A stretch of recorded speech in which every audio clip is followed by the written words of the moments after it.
Hello മക്കളെ, എല്ലാവർക്കും mince അക്കാദമിയുടെ പുതിയൊരു ഓൺലൈൻ ക്ലാസ്സിലേക്ക് സ്വാഗതം. അപ്പൊ ഇന്ന് നമ്മുടെ ഫസ്റ്റ് ചാപ്റ്റർ ആയിട്ടുള്ള SSLC ഫിസിക്സിലെ ഒന്നാമത്തെ ചാപ്റ്റർ ആയിട്ടുള്ള വൈദ്യുത പ്രവാഹത്തിന്റെ ഫലങ്ങൾ എന്ന് പറയുന്ന നമ്മുടെ ഒന്നാമത്തെ ചാപ്റ്ററിലെ കുറച്ച് പ്രധാനപ്പെട്ട ചോദ്യങ്ങൾ ഡിസ്കസ് ചെയ്യാൻ വേണ്ടിയിട്ടാണ് ഇന്നത്തെ ഒരു ഓൺലൈൻ ക്ലാസ്സിലേക്ക് ഞാൻ നിങ്ങളുടെ മുമ്പിലേക്ക് വന്നിട്ടുള്ളത്. അപ്പോ നമുക്ക് എന്ത് ചെയ്യാം? അപ്പൊ ഈ ഒരു ചാപ്റ്റർ എന്ന് പറയുന്നത് അത്യാവശ്യം വെയിറ്റേജ് ഉള്ള ഒരു ചാപ്റ്റർ ആണ്. ഏകദേശം 7 മുതൽ 8 മാർക്കിന്റെ ക്വസ്റ്റ്യൻസ് വരെ എന്ത് ചെയ്യാറുണ്ട്? SSLC എക്സാമിന് ഈ ഒരു ചാപ്റ്ററിന് ക്വസ്റ്റ്യൻ വരാറുണ്ട്. അതേപോലെ തന്നെ ഇനി വരാനിരിക്കുന്ന ഫസ്റ്റ് ടൈം എക്സാമിനേഷൻ, നമ്മുടെ ഓണം എക്സാമിനേഷനും ഒരുപാട് മാർക്കിന്റെ ക്വസ്റ്റ്യൻസ് എന്ത് ചെയ്യാറുണ്ട്? ഈ ഒരു ചാപ്റ്ററിൽ നിന്ന് ചോദിക്കാറുണ്ട്. അത്യാവശ്യം നല്ലൊരു വെയിറ്റേജ് ഉള്ള ഒരു ചാപ്റ്റർ ആണ്. അപ്പൊ ഈ ഒരു ചാപ്റ്ററിൽ നിന്ന് ഏറ്റവും കൂടുതൽ പരീക്ഷയ്ക്ക് ഇതുവരെ ചോദിച്ചിട്ടുള്ളതും അതേപോലെ ഇനി എക്സാമിന് ചോദിക്കാൻ ചാൻസ് ഉള്ളതുമായിട്ടുള്ള ഇമ്പോർട്ടന്റ് ആയിട്ടുള്ള പ്രധാനപ്പെട്ട കുറച്ച് ചോദ്യങ്ങളുമായിട്ടാണ് ഞാൻ നിങ്ങളുടെ മുൻപിലേക്ക് വന്നിട്ടുള്ളത്. അപ്പോ ഈ ഒരു ചാപ്റ്റർ നമ്മൾ പഠിച്ചു തുടങ്ങുന്നതിന് മുമ്പായിട്ട്, വൈദ്യുത പ്രവാഹത്തിന്റെ ഫലങ്ങൾ എന്ന് പറയുന്ന ഒന്നാമത്തെ പാഠം പഠിക്കുന്നതിന് മുൻപായിട്ട് ഈ ഒരു പാഠത്തിൽ കുറച്ച് പ്രധാനപ്പെട്ട ഇക്വേഷൻസ്, സമവാക്യങ്ങൾ നമുക്ക് പഠിക്കാനുണ്ട്. ഈ ഒരു ചാപ്റ്ററിൽ എന്തായാലും നിങ്ങൾ അറിഞ്ഞിരിക്കേണ്ട കുറച്ച് സമവാക്യങ്ങളുണ്ട്. അതാണ് നമ്മൾ ആദ്യം പഠിക്കാൻ വേണ്ടി പോകുന്നത്. ഓക്കെ, അങ്ങനെയാണെങ്കിൽ ആദ്യം തന്നെ നമുക്ക് എന്ത് ചെയ്യാം? നമ്മൾ ഈ ഒരു പാഠത്തിന്റെ തുടക്കത്തിൽ പഠിച്ച കുറച്ച് സമവാക്യങ്ങളുണ്ട് അല്ലെ. അതായത് 9ാം ക്ലാസ് മുതൽ നമ്മൾ പഠിക്കുന്ന സമവാക്യങ്ങളുണ്ട്. നമ്മുടെ ഓം നിയമവുമായി ബന്ധപ്പെട്ട് കുറച്ച് സമവാക്യങ്ങൾ നമ്മൾ പഠിക്കുന്നുണ്ട്.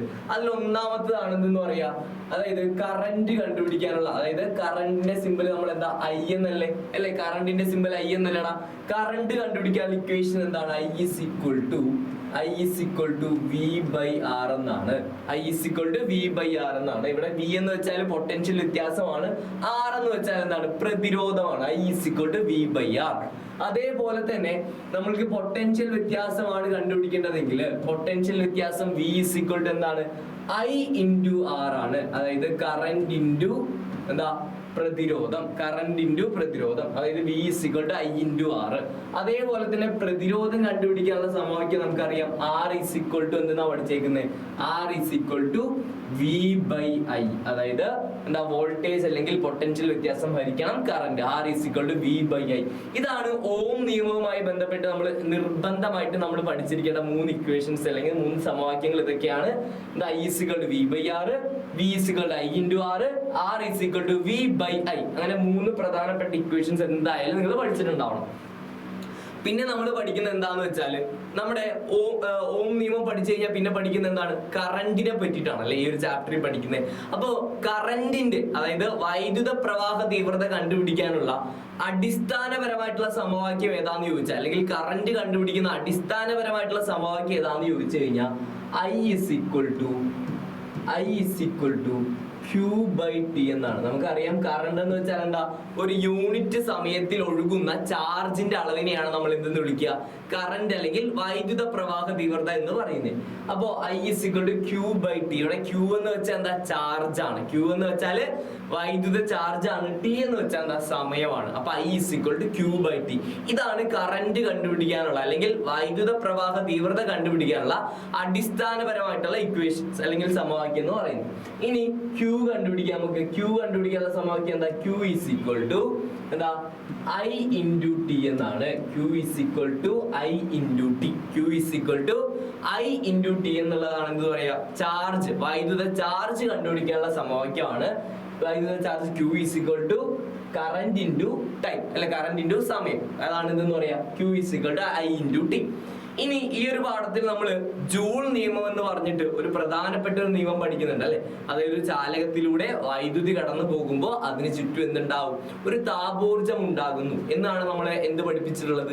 ജൂള് പഠിപ്പിച്ചിട്ടുള്ളത്. അങ്ങനെ ജൂൾ നിയമം എന്ന് പറയുന്ന ഒരു പ്രധാനപ്പെട്ട ഒരു നിയമം നമ്മളിവിടെ പഠിക്കുന്നുണ്ട്.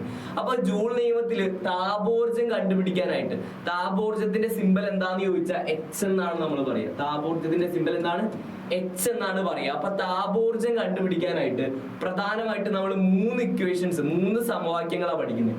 അതിൽ ഒന്നാമത്തെ, അതായത് ജൂൾ നിയമത്തിന്റെ അടിസ്ഥാനപരമായിട്ടുള്ള സമവാക്യം ഏതാന്ന് ചോദിച്ചാൽ H is equal to എന്താ മക്കളെ? I² RT എന്നാണ്. H is equal to I² RT. രണ്ടാമത്തെ സമവാക്യം എന്താ? H is equal to VIT എന്നാണ്. രണ്ടാമത്തെ സമവാക്യം എന്താണ്? H is equal to VIT എന്നാണ്. മൂന്നാമത്തെ സമവാക്യം H is equal to V² by R into T എന്നാണ്. അങ്ങനെ 3 സമവാക്യങ്ങളാണ് പഠിക്കുന്നത്. ഒന്നാമത്തെ h = I²RT, രണ്ടാമത്തത് h = VIT, മൂന്നാമത്തത് h = V²/R × T എന്നാണ്. ഓക്കെ, അങ്ങനെയാണെങ്കിൽ അടുത്ത് നമുക്ക് നോക്കാം. അടുത്തത് നമ്മൾ പിന്നെ പഠിക്കുന്ന ഒരു ടോപ്പിക് ഏതാണെന്ന് ചോദിച്ചു കഴിഞ്ഞാൽ നമുക്ക് വൈദ്യുത ഉപകരണങ്ങളെ 2 രീതിയിലാണ് ബന്ധിപ്പിക്കാൻ സാധിക്കുക. ഒന്നാമത്തത് ശ്രേണി രീതിയും മറ്റൊന്ന് സമാന്തര രീതിയും. അപ്പോൾ ശ്രേണി രീതിയിൽ സഫല പ്രതിരോധം കാണാനുള്ള സമവാക്യം നമുക്കറിയാം. അതേപോലെ തന്നെ സമാന്തര രീതിയിൽ സഫല പ്രതിരോധം കണ്ടുപിടിക്കാനുള്ള ചോദ്യങ്ങൾ എക്സാമിൽ ചോദിക്കാറുണ്ട്.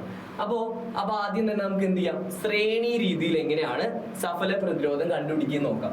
ശ്രേണി രീതിയാണെങ്കിൽ സഫല പ്രതിരോധത്തിന് നമ്മൾ എന്താ പറയാ, R എന്നാണ് അല്ലെ പറയാ.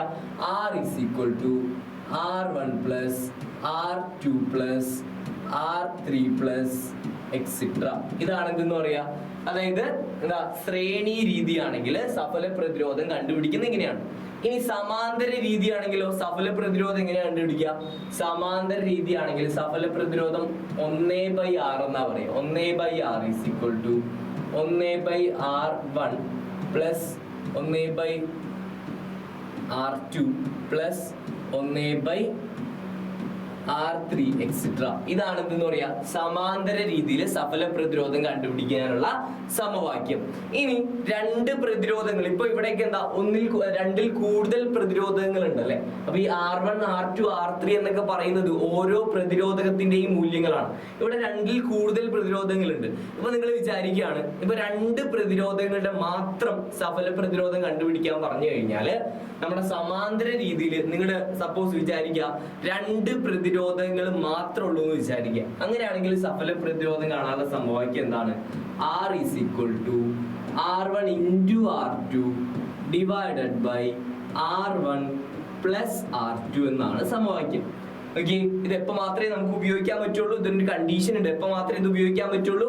നമ്മുടെ കയ്യിൽ 2 പ്രതിരോധകങ്ങൾ മാത്രം തന്നിരിക്കുന്ന സമയത്ത് നമ്മൾ ഉപയോഗിക്കുന്ന സമവാക്യം ഏതാണ്? R = R1 × R2 / R1 + R2. അപ്പൊ ശ്രേണി രീതിക്ക് ഒരു സമവാക്യവും സമാന്തര രീതിയിൽ നമ്മൾ എത്ര സമവാക്യങ്ങൾ പഠിച്ചു? 2 സമവാക്യങ്ങൾ വീതം പഠിച്ചു. ഇനി ഒരു കാര്യം കൂടി പറയാനുള്ളത്, ഇപ്പൊ ശ്രേണി രീതിയിൽ തന്നെ എല്ലാ പ്രതിരോധങ്ങളുടെയും മൂല്യം തുല്യമാണെന്ന് വിചാരിക്കുക. ശ്രേണി രീതിയിൽ തന്നെ എല്ലാ പ്രതിരോധകങ്ങളുടെയും മൂല്യം തുല്യമാണെങ്കിൽ സഫല പ്രതിരോധം കണ്ടുപിടിക്കാനുള്ള സമവാക്യം എന്താണെന്ന് അറിയൂ? R = NR എന്നാണ്. R = NR എന്നാണ്. ഇപ്പോ ഇതൊരു കണ്ടീഷൻ ഉണ്ട്, എല്ലാ പ്രതിരോധങ്ങളുടെയും മൂല്യം എന്താവണം? തുല്യമാകണം. ഇനി അതേപോലെ തന്നെ സമാന്തര രീതിയിലേക്ക് വരികയാണെങ്കിൽ സമാന്തര രീതിയിൽ എല്ലാ പ്രതിരോധങ്ങളുടെയും മൂല്യം തുല്യമാണെങ്കിൽ സഫല പ്രതിരോധം കാണാനുള്ള സമവാക്യം എന്താ? R = R/N എന്നാണ്. R = R/N എന്നാണ്. അപ്പൊ ഈ 2 സമവാക്യങ്ങളൂടെ ഓർത്ത് വെച്ചേക്കുക. ഇത് എപ്പോ മാത്രമേ നമുക്ക് ഉപയോഗിക്കാൻ പറ്റുള്ളൂ? എല്ലാ പ്രതിരോധങ്ങളുടെയും മൂല്യം തുല്യമാവണം. ഈ ഒരു സമയത്ത് ശ്രേണി രീതിയാണെങ്കിൽ R = NR എന്നും സമാന്തര രീതിയാണെങ്കിൽ R = R/N എന്നാണ് സമവാക്യം വരുന്നത്. പിന്നെ നമ്മൾ പഠിക്കുന്ന കാര്യമാണ് എന്തെന്ന് പറയാ, ശ്രേണി രീതി സമാന്തര രീതി കഴിഞ്ഞാൽ പിന്നെ നമ്മൾ പോകുന്നത് വൈദ്യുത പവറിലേക്കാണ് അല്ലെ. വൈദ്യുത പവർ പറയുന്നതിന് മുമ്പായിട്ട് ഞാനൊരു ആംബിയറേജ് എന്ന് പറഞ്ഞ ഒരു സമവാക്യം പഠിച്ചില്ലേ? ആംബിയറേജ് ശരിക്കും പറഞ്ഞാൽ ആംബിയറേജ് എന്ന് പറഞ്ഞാൽ എന്തിനാ മക്കളെ? കറന്റ് തന്നെയാണ്. അതിനെ നമ്മൾ I എന്ന് തന്നെയാ പറയാ. ആംബിയറേജ് കാണാനുള്ള സമവാക്യം എന്താന്ന് വെച്ചാല് I = P/V എന്നാണ്. ആംബിയറേജ് = എന്താ? വാട്ടേജ് ബൈ വോൾട്ടേജ് എന്നാ പറയാ. അതായത് ആംബിയറേജ് എന്ന് പറഞ്ഞാൽ സിമ്പിൾ ആയിട്ട് പറയുകയാണെങ്കിൽ അത് എന്ത് തന്നെയാണ്? കറന്റ് തന്നെയാണ്. പല ചോദ്യങ്ങളിലും ആംബിയറേജ് എന്താന്നല്ല പരീക്ഷയ്ക്ക് ചോദിക്കുക, കറന്റ് എന്താന്നാണ് പരീക്ഷയ്ക്ക് ചോദിക്കുക. അപ്പൊ പവറും വോൾട്ടേജും തന്നിട്ട്, അതായത് ഒരു ഒരു ഉപകരണത്തിന്റെ പവറും നമ്മൾ കൊടുക്കുന്ന വോൾട്ടേജും തന്നിട്ട് കറന്റ് ചോദിച്ചു കഴിഞ്ഞാൽ നമ്മൾ എഴുതേണ്ട സമവാക്യം ഏതാണ്? I = P/V എന്നാണ്. അതായത് ഒരു ഉപകരണത്തിന്റെ പവറും നമ്മൾ കൊടുക്കുന്ന വോൾട്ടേജും തമ്മിലുള്ള അനുപാതത്തെയാണ് എന്തെന്ന് പറയാ? ആംബിയറേജ് എന്ന് പറയാ. അപ്പോ ആംബിയറേജ് എന്ന് പറഞ്ഞാൽ I = എന്താണ്? P/V. ഒരു വസ്തുവിന്റെ പവറിനെ ഡിനോട്ട് ചെയ്യുന്ന സിമ്പലാണ് P എന്നത്. അതേപോലെ തന്നെ നമ്മൾ കൊടുക്കുന്ന വോൾട്ടേജിന്റെ സിമ്പലാണ് എന്തെന്ന്? V എന്നത്. അപ്പൊ I = P/V. അല്ലെങ്കിൽ ഇതിനെ തന്നെ വേറൊരു രീതിയിൽ പറയാം, I = W/V എന്നും പറയാം. I = W/V എന്ന് പറഞ്ഞാലും ശരിയാണ്. അങ്ങനെ 2 സമവാക്യങ്ങളാണ് ആംബിയറേജുമായി ബന്ധപ്പെട്ട് പഠിക്കാനുള്ളത്.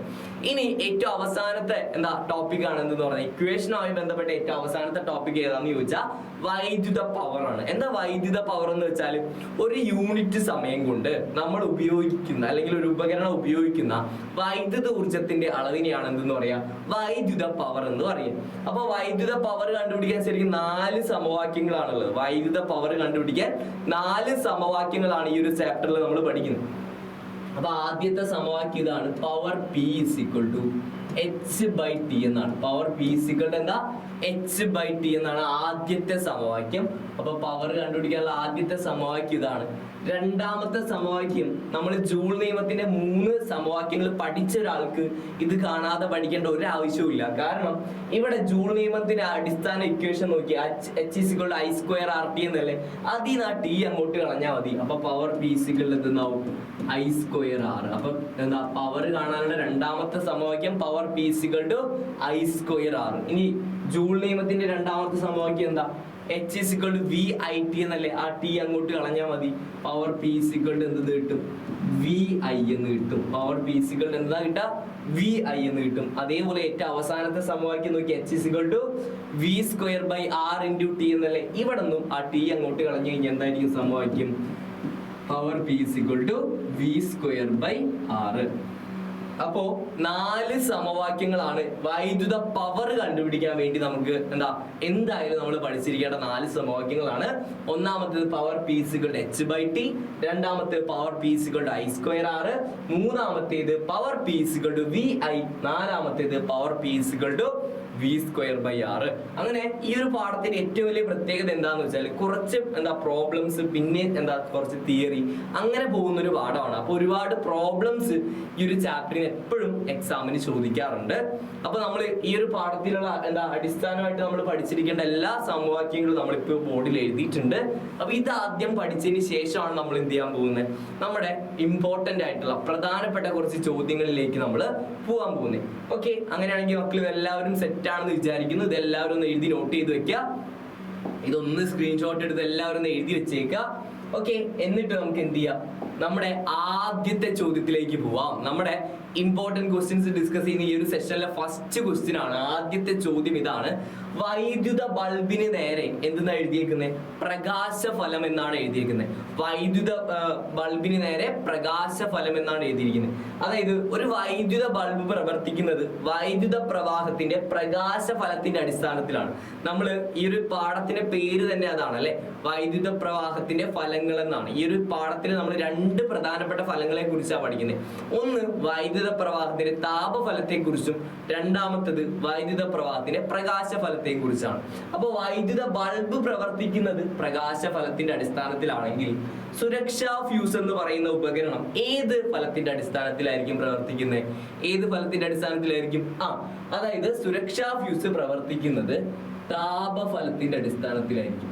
വൈദ്യുത പ്രവാഹത്തിന്റെ താപഫലത്തിന്റെ അടിസ്ഥാനത്തിൽ പ്രവർത്തിക്കുന്ന ഒരു ഉപകരണമാണ് എന്തെന്ന് പറയുന്നത്, സുരക്ഷാ ഫ്യൂസ് എന്ന് പറയുന്നത്. അപ്പൊ ഒരു സിമ്പിൾ ചോദ്യമാണ് അല്ലെ. അപ്പൊ ഇങ്ങനത്തെ 1 മാർക്കിന്റെ ക്വസ്റ്റ്യൻ ഒക്കെ ചോദിക്കാറുണ്ട്. അതായത് ഏത് ഫലത്തിന്റെ അടിസ്ഥാനത്തിലാണ് പ്രവർത്തിക്കുന്നത്.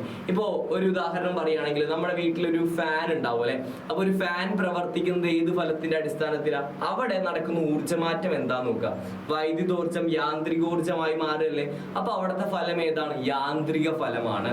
അപ്പൊ അതിനനുസരിച്ച് ഇപ്പൊ ഒരു ബാറ്ററി നോക്കുകയാണെങ്കിൽ ഒരു ബാറ്ററിയിൽ വൈദ്യുതോർജ്ജം എന്തായിട്ടാണ് മാറുന്നത്, വൈദ്യുതോർജ്ജം രാസോർജ്ജമായിട്ടാണ് മാറുന്നത് അല്ലെ. അപ്പൊ അവിടെ എന്ത് ഫലമാണ് സംഭവിക്കുന്നത്, രാസഫലമാണ് അവിടെ സംഭവിക്കുന്നത്. അപ്പൊ അങ്ങനെയാണ് ചോദ്യങ്ങൾ വരിക. അപ്പൊ ഒരു വൈദ്യുത ബൾബ് ആണെങ്കിൽ അവിടെ പ്രകാശഫലമാണ് സംഭവിക്കുന്നത്, സുരക്ഷാ ഫ്യൂസ് ആണെങ്കിൽ താപഫലമാണ് സംഭവിക്കുന്നത്. ഓക്കെ, അപ്പൊ ഇത്രേ ഉള്ളൂ നമ്മുടെ ഒന്നാമത്തെ ചോദ്യം. എന്ത് സിമ്പിൾ ആണ് അല്ലെ. ഓക്കെ, അടുത്ത രണ്ടാമത്തെ ചോദ്യത്തിലേക്ക് പോവാണ്. രണ്ടാമത്തെ ചോദ്യം കുറച്ച് വലിയൊരു ചോദ്യമാണ്. ഒന്ന് വായിച്ചു നോക്കാം. നമുക്ക് ചോദ്യം ഒന്ന് നല്ല പോലെ വായിച്ചു നോക്കാം. 2 കൂളോം ചാർജിനെ ഒരു ചാലകത്തിന്റെ x, y എന്നീ 2 പോയിന്റുകൾക്കിടയിൽ ചലിപ്പിക്കാൻ ചെയ്യുന്ന പ്രവൃത്തി 2 ജൂൾ ആണെങ്കിൽ x, y എന്നിവയ്ക്കിടയിലെ പൊട്ടൻഷ്യൽ വ്യത്യാസം എത്ര? ഇതാണ് ചോദ്യം. അതായത് ഞാനിതൊന്ന് ചോദ്യം ഒന്നൊരു വരച്ച് എക്സ്പ്ലെയിൻ ചെയ്ത് കാണിച്ചു തരാം. അതായത് 2 പോയിന്റുകൾ ഉണ്ടെന്ന് വിചാരിച്ചോ. 2 പോയിന്റുകൾ ഉണ്ട്. ഈ പോയിന്റിന്റെ പേര് എക്സ് എന്നും ഈ പോയിന്റിന്റെ പേര് വൈ എന്നുമാണ്. രണ്ട് പോയിന്റുകളുണ്ട്. എന്താ, ഒന്നാമത്തെ പോയിന്റിന്റെ പേര് എക്സ് എന്നും രണ്ടാമത്തെ പോയിന്റിന്റെ പേര് വൈ എന്നാണ്. അപ്പോൾ രണ്ട് പോയിന്റുകൾക്കിടയിൽ 2 കൂളോം ചാർജിന്, അപ്പൊ എന്റെ കയ്യിൽ ഇവിടെ എക്സ് എന്ന് പറഞ്ഞ പോയിന്റിലാണ് ഞാനിപ്പോ ഇവിടെ നിൽക്കുന്നത്. എന്റെ കയ്യിലൂടെ 2 കൂളോം ചാർജ് ഉണ്ട്. എത്ര കൂളോം ചാർജ് ഉള്ളത്? കൂളോം എന്ന് പറഞ്ഞ എന്തിന്റെ യൂണിറ്റ് ആണ്? വൈദ്യുത ചാർജിന്റെ യൂണിറ്റ് അല്ലേ? അപ്പൊ എന്റെ കയ്യിൽ 2 കൂളോം ചാർജ് ഉണ്ട്. എനിക്ക് എന്താ ചെയ്യേണ്ടത്? ഈ 2 കൂളോം ചാർജിനെ എക്സ് എന്ന് പറഞ്ഞ പോയിന്റിൽ നിന്ന് വൈ എന്ന് പറഞ്ഞ പോയിന്റിലേക്ക് എത്തിക്കണം. അങ്ങനെ ഒരു 2 കൂളോം ചാർജിനെ വെറുതെ ചാർജ് ഇവിടെ അങ്ങോട്ട് മൂവ് ചെയ്യോ, ചലിക്കോ? ഇല്ല. അപ്പൊ ഈ 2 കൂളോം ചാർജിനെ ഒരു പോയിന്റിൽ നിന്ന് മറ്റൊരു പോയിന്റിലേക്ക് കൊണ്ടുപോകണം എന്നുണ്ടെങ്കിൽ ഞാൻ എന്ത് ചെയ്യണം? ഒരു പ്രവൃത്തി ചെയ്യണം അല്ലെ? ഒരു വർക്ക് ചെയ്യണം, പ്രവൃത്തി ചെയ്യണം. അപ്പൊ ഞാൻ ഇവിടെ ചെയ്ത പ്രവൃത്തി എന്ന് പറയുന്നത് 2 ജൂളാണ്. ഞാൻ ചെയ്ത പ്രവൃത്തി എത്രയാണ്? 2 ജൂളാണ്. അപ്പോ എന്റെ കയ്യിൽ 2 കൂളോം ചാർജ് ഉണ്ട്. ആ 2 കൂളോം ചാർജിനെ എനിക്ക് എക്സ് എന്ന് പറഞ്ഞ പോയിന്റിൽ നിന്ന് വൈ എന്ന് പറഞ്ഞ പോയിന്റിലേക്ക് എത്തിക്കണം. അതിനുവേണ്ടി ഞാൻ ചെയ്ത പ്രവൃത്തി എത്രയാന്ന് ചോദിച്ചാൽ 2 ജൂളാണ്. എന്നിട്ട് നമ്മളിവിടെ ചോദിക്കുന്ന ഏറ്റവും അവസാനത്തെ ചോദ്യം എന്താ? എക്സ് കോമ വൈ എന്നീ പോയിന്റുകൾക്കിടയിലെ പൊട്ടൻഷ്യൽ വ്യത്യാസം എത്ര? അതായത് എക്സും അതേപോലെ തന്നെ ഈ വൈയും, ഈ 2 പോയിന്റുകൾക്കിടയിലുള്ള പൊട്ടൻഷ്യൽ വ്യത്യാസം എത്രയായിരിക്കും എന്നാണ് ചോദ്യം. അപ്പോ ഇവിടെ ചാർജിന്റെ സിമ്പൽ എന്താ? ക്യൂ എന്നാണ് അല്ലെ? ചാർജിന് നമ്മൾ എന്താ പറയാ? ക്യൂ ആണ്. അവിടെ ക്യൂ തന്നിട്ടുണ്ട് എത്രയാ? 2 കൂളോം എന്നാണ് തന്നിരിക്കുന്നത്. ക്യൂ തന്നിരിക്കുന്നത് 2 കൂളോം എന്നാണ്. എന്താ, പ്രവൃത്തിയെ നമ്മൾ ഡബ്ല്യു എന്നാ പറയാ. പ്രവൃത്തിയെ നമ്മൾ ഡബ്ല്യു എന്നാ പറയാ. അത് 2 ജൂളാണ്. പ്രവൃത്തി 2 ജൂളാണ് അല്ലെ? പ്രവൃത്തി 2 ജൂളാണ്. നമുക്കിവിടെ കണ്ടുപിടിക്കേണ്ടത് എന്താ? പൊട്ടൻഷ്യൽ വ്യത്യാസം അല്ലേ? എടാ മക്കളെ, പൊട്ടൻഷ്യൽ വ്യത്യാസം കണ്ടുപിടിക്കാൻ ഒരു ഇക്വേഷൻ നമ്മൾ പഠിച്ചിട്ടുണ്ട്, സമവാക്യം പഠിച്ചിട്ടുണ്ട്. പൊട്ടൻഷ്യൽ വ്യത്യാസം V = W/Q എന്നാ പഠിച്ചേക്കുന്നത്. W/Q എന്നാ പഠിച്ചേക്കുന്നത്. പൊട്ടൻഷ്യൽ വ്യത്യാസം V = W/Q, അതായത് പ്രവൃത്തി ബൈ ചാർജ്. പ്രവൃത്തി ബൈ ചാർജ് എന്നാണ്. അപ്പൊ ഇവിടുത്തെ പ്രവൃത്തി എത്രയാ? ചോദ്യത്തിൽ എത്രയാ തന്നേക്കുന്നത്? 2 ജൂൾ എന്നല്ലേ? 2/.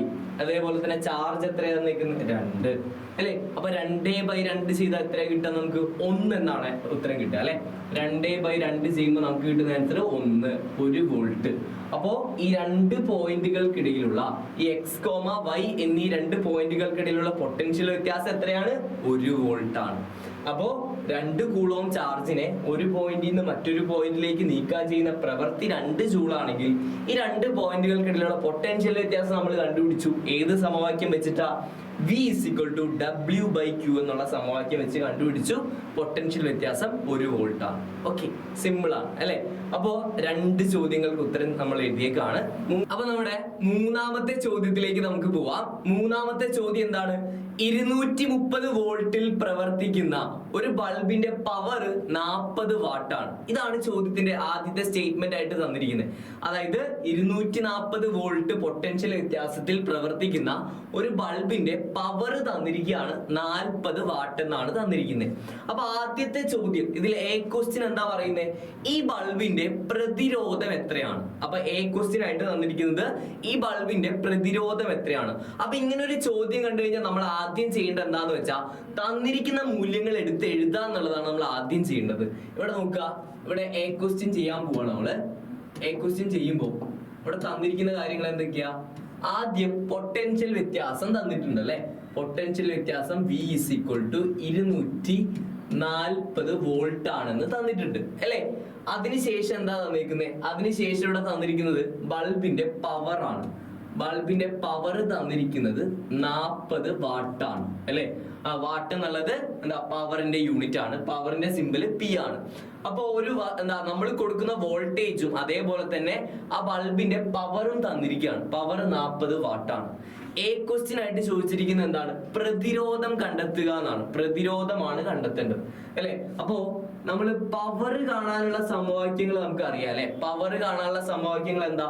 ഒന്നാമത്തെ പവർ P = h/t, രണ്ടാമത്തെ പവർ P = I²R, മൂന്നാമത്തേത് പവർ P = VI, അതേപോലെ തന്നെ പവർ P = എന്താ? V²/R. നാലാമത്തെ ഇക്വേഷൻ ആണ് പവർ P = V²/R. ആ ഇക്വേഷൻ ഞാൻ ഇവിടെ എഴുതാൻ പോവാണ്. പവർ P = V²/R എന്നുള്ളതാണ് നാലാമത്തെ സമവാക്യം. ഇവിടെ പവർ P = V²/R അല്ലേ? നമുക്ക് ഇവിടെ കണ്ടുപിടിക്കേണ്ടത് എന്താ? ആറാണ്. പ്രതിരോധമല്ലേ ചോദിച്ചിരിക്കുന്നത്. അപ്പൊ ഈ പ്രതിരോധത്തെ ഇങ്ങോട്ട് കൊണ്ടുവരിക, പവറിനെ താഴേക്കും കൊണ്ടുവരാം. ഓക്കെ, അപ്പൊ പ്രതിരോധം എങ്ങോട്ട് പോകും? ഇങ്ങോട്ടും പോകും. പവർ എങ്ങോട്ടും വരും? താഴേക്കും വരും. അപ്പൊ പ്രതിരോധം കാണാനൊരു സമവാക്യം കിട്ടും. എന്താ? പ്രതിരോധം R = V²/P എന്നാണ്. ഒരു പുതിയൊരു സമവാക്യമാണ്. ഓക്കെ, അപ്പൊ പ്രതിരോധം കാണാനുള്ള സമവാക്യം എന്താ? R = V²/P എന്നാണ്. R = V²/P എന്നാണ്. അപ്പൊ ഇതൊന്ന് സിമ്പിൾ ആയിട്ട് നമുക്ക് ചെയ്തു നോക്കാം. ഇവിടെ V² എന്ന് പറഞ്ഞാൽ എന്താ? 240 അല്ലേ? V എന്ന് പറഞ്ഞാൽ 240 അല്ലേ? അപ്പൊ V² എന്ന് പറഞ്ഞാൽ 240 × 240 ഡിവൈഡഡ് ബൈ പവർ തന്നിട്ടുണ്ട് അല്ലെ? ചോദ്യത്തിൽ പവർ തന്നിട്ടുണ്ട് 40 എന്നാണ് തന്നേക്കുന്നത്. അപ്പൊ എന്ത് ചെയ്യാം? 40 എന്ന് എഴുതാം. അപ്പൊ 240 × 240 ഹരിക്കണം 40. ഇതാണ് തന്നേക്കുന്നത് അല്ലെ? അപ്പൊ ഇവിടെ ഒരു 0 ഉണ്ട്, ഇവിടെ ഒരു 0 ഉണ്ട്. മേലെയും താഴെ ഓരോ പൂജ്യങ്ങളുണ്ട്. അത് കട്ട് ചെയ്ത് കളഞ്ഞു അല്ലെ? ബാക്കി മുകളിൽ ആരൊക്കെ നോക്കി? മുകളിൽ 24 ഉണ്ട്. താഴെ ആരാ ഉള്ളത്? താഴെ 4 ഉണ്ട്. ഇതിൽ ചെറുത് ആരാ? ചെറുത് 4 അല്ലേ? ഇനി 24-ല് 4 എത്ര തവണയാ പോവാന്ന് നോക്കാം. 24-ല് 4 എത്ര തവണയാ പോവാ? 6 തവണയാണ് പോവാ. ഇനി 4-ല് 4 എത്ര തവണയാ പോവാ? 1 തവണയാണ് പോവാ. അപ്പൊ ബാക്കി എന്താ വരിക? ബാക്കി ഇവിടെ എന്താ വരിക? 240 × 6. 240 × 6. 240 × 6 ചെയ്യുമ്പോ നമുക്ക് കിട്ടുന്ന ഉത്തരം എത്രയാന്ന് വെച്ചാല് 1440 ഓം എന്നാണ്. അപ്പോ 240 വോൾട്ടിൽ പ്രവർത്തിക്കുന്ന ഒരു ബൾബ് അല്ലെ? ആ ബൾബിന്റെ പവർ തന്നിട്ടുണ്ട് 40 വാട്ടാണ്. അങ്ങനെയാണെങ്കിൽ ആ ബൾബിന്റെ പ്രതിരോധം എത്രയായിരിക്കും? 1440 ഓം എന്നായിരിക്കും. അപ്പോ എന്താ? ഒരു വസ്തുവിന്റെ പവർ, അതായത് ഒരു ഉപകരണത്തിന്റെ പവറും വോൾട്ടേജും തന്നിട്ടുണ്ടെങ്കിൽ നമുക്ക് എന്ത് കണ്ടുപിടിക്കാൻ പറ്റും? പ്രതിരോധം കണ്ടുപിടിക്കാൻ പറ്റും. R = V²/P. ഒരു പ്രധാനപ്പെട്ട ഒരു സമവാക്യമാണ് R = V²/P എന്നുള്ളത്. അപ്പൊ A ക്വസ്റ്റ്യൻ കഴിഞ്ഞു. ഇനി എന്താ B ക്വസ്റ്റ്യൻ നോക്കിയേ. ഇൻകാൻഡസെന്റ് ലാമ്പിൽ ഫിലമെന്റ് ആയി ഉപയോഗിക്കുന്ന വസ്തുവിന്റെ സവിശേഷതകൾ എന്തെല്ലാം? അപ്പൊ നമ്മള് പ്രകാശഫലം എന്ന് പറയുന്ന ടോപ്പിക്കിൽ നമ്മൾ പഠിച്ചൊരു സാധനമാണ് എന്തെന്ന് പറയാ? ആദ്യം പഠിച്ചൊരു ബൾബാണ് ഇൻകാൻഡസെന്റ് ലാമ്പ് അല്ലെങ്കിൽ ഫിലമെന്റ് ലാമ്പ് എന്ന് പറയുന്നത്. അപ്പോ ഈ ഒരു ഫിലമെന്റ് ലാമ്പിലെ പ്രധാനപ്പെട്ട ഭാഗം എന്താന്ന് നമുക്ക് എല്ലാവർക്കും അറിയാം. എന്താ പ്രധാനപ്പെട്ട ഭാഗം? ഫിലമെന്റ് ആണ് അല്ലെ? ഈ ഫിലമെന്റ് ഉണ്ടാക്കിയിരിക്കുന്നത് ഏത് മെറ്റൽ ഉപയോഗിച്ചിട്ടാണ്? ഏത് ലോഹം ഉപയോഗിച്ചിട്ടാണെന്ന് എല്ലാവർക്കും അറിയാം. എന്താ? ടങ്സ്റ്റൺ എന്ന് പറയുന്ന ലോഹം ഉപയോഗിച്ചിട്ടാണ്. അപ്പോ നമ്മുടെ ഫിലമെന്റ് ലാമ്പില് ടങ്സ്റ്റൺ എന്ന് പറയുന്ന ലോഹം ഉപയോഗിച്ചിട്ടാണ് നമ്മുടെ എഡിസൺ എന്ത് ചെയ്തത്? ഫിലമെന്റ് ഉണ്ടാക്കിയത്. അപ്പൊ ഈ ഫിലമെന്റിന്, അതായത് ഫിലമെന്റ് ആയിട്ട് ടങ്സ്റ്റൺ തന്നെ ഉപയോഗിക്കാൻ ഒരു കാരണമുണ്ട്. മറ്റു ലോഹങ്ങൾക്കൊന്നും ഇല്ലാത്ത ഒരു സവിശേഷത ആർക്കുണ്ടായിരുന്നു? ഈ ടങ്സ്റ്റൺ എന്ന് പറയുന്ന ലോഹത്തിനുണ്ടായിരുന്നു. അപ്പോ അതുകൊണ്ടൊക്കെയാണ് എന്ത് ചെയ്ത് ഇൻകാൻഡസെന്റ് ലാമ്പില് ഫിലമെന്റ് ആയിട്ട് ടങ്സ്റ്റൺ തന്നെ ഉപയോഗിക്കാൻ കുറച്ച് കാരണങ്ങൾ ഉണ്ടായിരുന്നു. ആ കാരണങ്ങൾ എന്തൊക്കെയാന്ന് ചോദിച്ചാൽ, ഒന്നാമത്തെ കാരണം ഇതാണ്, ഉയർന്ന റെസിസ്റ്റിവിറ്റി ആയിരുന്നു. ടങ്സ്റ്റണിന് എന്തായിരുന്നു? റെസിസ്റ്റിവിറ്റി ഭയങ്കര കൂടുതലായിരുന്നു. അതായത് പ്രതിരോധം ഭയങ്കര കൂടുതലായിരുന്നു. ഉയർന്ന റെസിസ്റ്റിവിറ്റി ആയിരുന്നു ആർക്കുണ്ടായിരുന്നത്? ടങ്സ്റ്റണിന് ഉണ്ടായിരുന്നത്. രണ്ടാമത്തെ പോയിന്റ് ഉയർന്ന ദ്രവണാങ്കം. രണ്ടാമത്തെ പോയിന്റ് എന്താ? ഉയർന്ന ദ്രവണാങ്കം. ഉയർന്ന ദ്രവണാങ്കം എന്ന് പറഞ്ഞു കഴിഞ്ഞാൽ ദ്രവണാങ്കം ഭയങ്കര കൂടുതലാണ് അല്ലെ? ഇത് എന്ത് ചെയ്യില്ല? ഇത് ഒരിക്കലും എന്ത് ചെയ്യില്ല? പെട്ടെന്ന് അങ്ങനെ ഉരുകി പോകുകയൊന്നും ചെയ്യില്ല. ദ്രവണാങ്കം വളരെ കൂടുതലായിരുന്നു. മൂന്നാമത്തേത് നമ്മൾ കണ്ടിട്ടുണ്ടാവും അല്ലെ? ടങ്സ്റ്റൺ എന്ന് പറയുന്ന ആ ഫിലമെന്റ് ആ ബൾബിനകത്ത് വളരെ നേർത്തൊരു കമ്പിച്ചുരുളാണ് അല്ലെ? അതായത് നേർത്ത കമ്പിച്ചുരുളുകളാക്കാൻ സാധിക്കുന്നു. അതായത് നേർത്ത കമ്പികളാക്കാൻ സാധിക്കും നമുക്ക്. ഈ ഒരു ടങ്സ്റ്റണിനെ വളരെ നേർത്ത കമ്പിച്ചുരുളാക്കാൻ സാധിക്കും. അതായത് വലിച്ചു നീട്ടാനുള്ള കഴിവ് വളരെ കൂടുതലാണ്. അതാണ് മൂന്നാമത്തെ പോയിന്റ്, നേർത്ത കമ്പികളാക്കാൻ സാധിക്കുന്നു. ഏറ്റവും അവസാനത്തെ പോയിന്റാണ് ഏറ്റവും പ്രധാനപ്പെട്ട ഒരു പോയിന്റ്. മറ്റു ലോഹങ്ങൾക്കൊന്നും ഇല്ലാത്ത ഒരു പോയിന്റ് ആണ് എഡിസനെ വിസ്മയിപ്പിച്ച ഒരു പോയിന്റ് എന്ന് പറയുന്നത്. ചുട്ടുപഴുത്ത അവസ്ഥയിലും ധവള പ്രകാശം പുറത്തുവിടാനുള്ള കഴിവ് ആർക്കുണ്ട്? ടങ്സ്റ്റണിനുണ്ട്. അപ്പൊ നാലാമത്തെ പോയിന്റ് ആയിട്ട് നമ്മൾ പഠിക്കുന്നത് ചുട്ടുപഴുത്ത അവസ്ഥയിലും ധവള പ്രകാശം പുറത്തുവിടാനുള്ള കഴിവ്. ഇതാണ് ടങ്സ്റ്റന്റെ 4 സവിശേഷതകൾ എന്ന് പറയുന്നത്. അല്ലെങ്കിൽ ഫിലമെന്റ് ആയിട്ട് ഉപയോഗിക്കുന്ന വസ്തുവിന്റെ 4 സവിശേഷതകൾ എന്താണെന്നും പരീക്ഷയ്ക്ക് ചോദിക്കാറുണ്ട്. ഉയർന്ന റെസിസ്റ്റിവിറ്റി, ഉയർന്ന ദ്രവണാങ്കം, നേർത്ത കമ്പികളാക്കാൻ സാധിക്കുന്നു, ചുട്ടുപഴുത്ത അവസ്ഥയിലും ധവള പ്രകാശം പുറത്തുവിടാനുള്ള കഴിവ്. ഓക്കെ, അങ്ങനെ 3 ചോദ്യങ്ങൾ നമ്മൾ ആൻസർ ചെയ്തേക്കാണ്. അടുത്ത 4ാമത്തെ ചോദ്യത്തിലേക്ക് പോവാണ് കേട്ടോ. 4ാമത്തെ ചോദ്യം നോക്കുക. 4ാമത്തെ ചോദ്യം ഒരു വലിയൊരു ചോദ്യമാണ്. ഇത് നമ്മൾ ഈ ഒരു കഥ പോലെ ക്ലാസ്സിൽ പഠിച്ചൊരു ചോദ്യമാണ്. അതായത് ഡിസ്ചാർജ് ലാമ്പുകളിൽ പ്രകാശം ഉൽപ്പാദിപ്പിക്കുന്നത് എങ്ങനെയാണെന്ന് വിശദീകരിക്കുക. അതായത് ഡിസ്ചാർജ് ലാമ്പിന്റെ പ്രവർത്തനം എങ്ങനെയാണെന്ന് വിശദീകരിക്കുക, ഇതാണ്. അപ്പോൾ ഡിസ്ചാർജ് ലാമ്പ് നമുക്കറിയാം. ഡിസ്ചാർജ് ലാമ്പിന്റെ പ്രധാന ഭാഗങ്ങൾ എന്ന് പറയുന്നത് ഒരു ഗ്ലാസ് ട്യൂബ് ഉണ്ടാവും. ആ ഗ്ലാസ് ട്യൂബിന്റെ രണ്ടറ്റങ്ങളിലായിട്ട് എന്തുണ്ടാവും? ഇലക്ട്രോഡുകൾ ഉണ്ടാവും. ആ ഇലക്ട്രോഡുകളിലേക്ക് നമ്മൾ പൊട്ടൻഷ്യൽ വ്യത്യാസം കൊടുക്കുമ്പോൾ അവിടെ എന്താ സംഭവിക്കുന്നത്? ഇലക്ട്രോണുകൾ പുറത്തേക്ക് വരികയും ഈ ഇലക്ട്രോണുകളും ആ ഡിസ്ചാർജ് ലാമ്പിനകത്ത് നമ്മൾ നിറച്ചിരിക്കുന്ന വാതക തന്മാത്രകളും തമ്മിൽ കൂട്ടിമുട്ടുകയും ആ വാതക തന്മാത്രകൾ എന്ത് ചെയ്യും? ഉയർന്ന ഊർജ്ജനിലയിലേക്ക് ചാടുകയും അങ്ങനെ അവരുടെ സ്ഥിരത നഷ്ടപ്പെടുകയും അവരെന്ത് ചെയ്യാണ്? പഴയ അവസ്ഥയിലേക്ക് തന്നെ തിരിച്ചു വരികയും ആ ഒരു സമയത്ത് എന്ത് ചെയ്യാണ്? കുറച്ച് ഊർജ്ജം പുറത്തേക്ക് വിടുകയാണ് ചെയ്യുന്നത്. അതുകൊണ്ട് ആ ഊർജ്ജമാണ് എന്തായിട്ട് മാറുന്നത്? ഡിസ്ചാർജ് ലാമ്പിൽ അല്ലെങ്കിൽ ഫ്ലൂറസെന്റ് ലാമ്പുകളിൽ പ്രകാശമായിട്ട് മാറുന്നത്. അപ്പോ ഡിസ്ചാർജ് ലാമ്പിന്റെ പ്രവർത്തനം എന്ന് പറയുന്നത് വളരെ വലിയൊരു സാധനമാണ്. അത് വെറും 5 പോയിന്റ് ആയിട്ട് നമ്മൾ എന്ത് ചെയ്യാൻ പോവാണ്? വെറും 5 പോയിന്റ് ആയിട്ട് സിമ്പിൾ ആയിട്ട് നമ്മൾ പഠിക്കാൻ പോവാണ്. അതിൽ ഒന്നാമത്തെ പോയിന്റ് നോക്കിക്കോ. ഒന്നാമത്തെ പോയിന്റ് ഇതാണ്. ആദ്യം തന്നെ നമ്മൾ ചെയ്യുന്നത് എന്താ? ഇലക്ട്രോഡുകൾക്കിടയിൽ പൊട്ടൻഷ്യൽ വ്യത്യാസം നൽകുന്നു. ആദ്യം തന്നെ നമ്മൾ ചെയ്യുന്നത് ഇലക്ട്രോഡുകൾക്കിടയിലേക്ക് പൊട്ടൻഷ്യൽ വ്യത്യാസം നൽകുന്നു. രണ്ടാമതായിട്ട് എന്താ ചെയ്യുക? വാതക തന്മാത്രകൾ ഉയർന്ന ഊർജ്ജ നിലയിലേക്ക് ചാടുന്നു. അതായത് വാതക തന്മാത്രകൾ എന്ത് ചെയ്യും? അതിന് കൂട്ടിയിടിക്കുമ്പോൾ വാതക തന്മാത്രകൾ എന്ത് ചെയ്യും? ഉയർന്ന ഊർജ്ജ നിലയിലേക്ക് പോകുന്നു. അതിനുശേഷമുള്ള മൂന്നാമത്തെ പോയിന്റ് എന്താ? സ്ഥിരത കൈവരിക്കാനായി വികിരണ ഊർജം പുറന്തള്ളുന്നു. അതായത് ഇങ്ങനെ സ്ഥിരത കൈവരിക്കാൻ, ഇങ്ങനെ ഉയർന്ന ഊർജ്ജ നിലയിലേക്ക് ചാടുമ്പോൾ എന്ത് നഷ്ടപ്പെടും? വാതക തന്മാത്രകളുടെ സ്ഥിരത നഷ്ടപ്പെടും അല്ലെ. അപ്പൊ സ്ഥിരത കൈവരിക്കാൻ വേണ്ടി വികിരണ ഊർജം പുറന്തള്ളുന്നു. അപ്പൊ സ്ഥിരത കൈവരിക്കാൻ വേണ്ടി അവർ തിരിച്ചു വരുമ്പോ എന്ത് ചെയ്യും? ഊർജം പുറന്തള്ളും അല്ലെ. തന്മാത്രകൾ സാധാരണ ഊർജ നിലയിലേക്ക് തിരിച്ചു വരുന്നു. അപ്പോ ഉയർന്ന ഊർജ്ജ നിലയിലേക്ക് ചാടിയ തന്മാത്രകളൊക്കെ എന്ത് ചെയ്യും? പഴയ അവസ്ഥയിലേക്ക് തന്നെ തിരിച്ചു വരും. അതായത് തന്മാത്രകൾ സാധാരണ ഊർജ്ജ നിലയിലേക്ക് തിരിച്ചു വരുന്നു. ഏറ്റവും അവസാനത്തെ പോയിന്റ് ആയിട്ട് പഠിക്കുന്നത് എന്താ? പുറന്തള്ളിയ വികിരണ ഊർജം പ്രകാശമായി പുറത്തേക്ക് വരുന്നു. അപ്പൊ സ്ഥിരത കൈവരിക്കാൻ വേണ്ടി ആ കിട്ടിയ ഊർജം മുഴുവൻ പുറത്തേക്ക് കളയുന്നുണ്ടല്ലേ. ആ പുറത്തേക്ക് കളയുന്ന ഊർജമാണ് എന്തായിട്ട് മാറുന്നത്?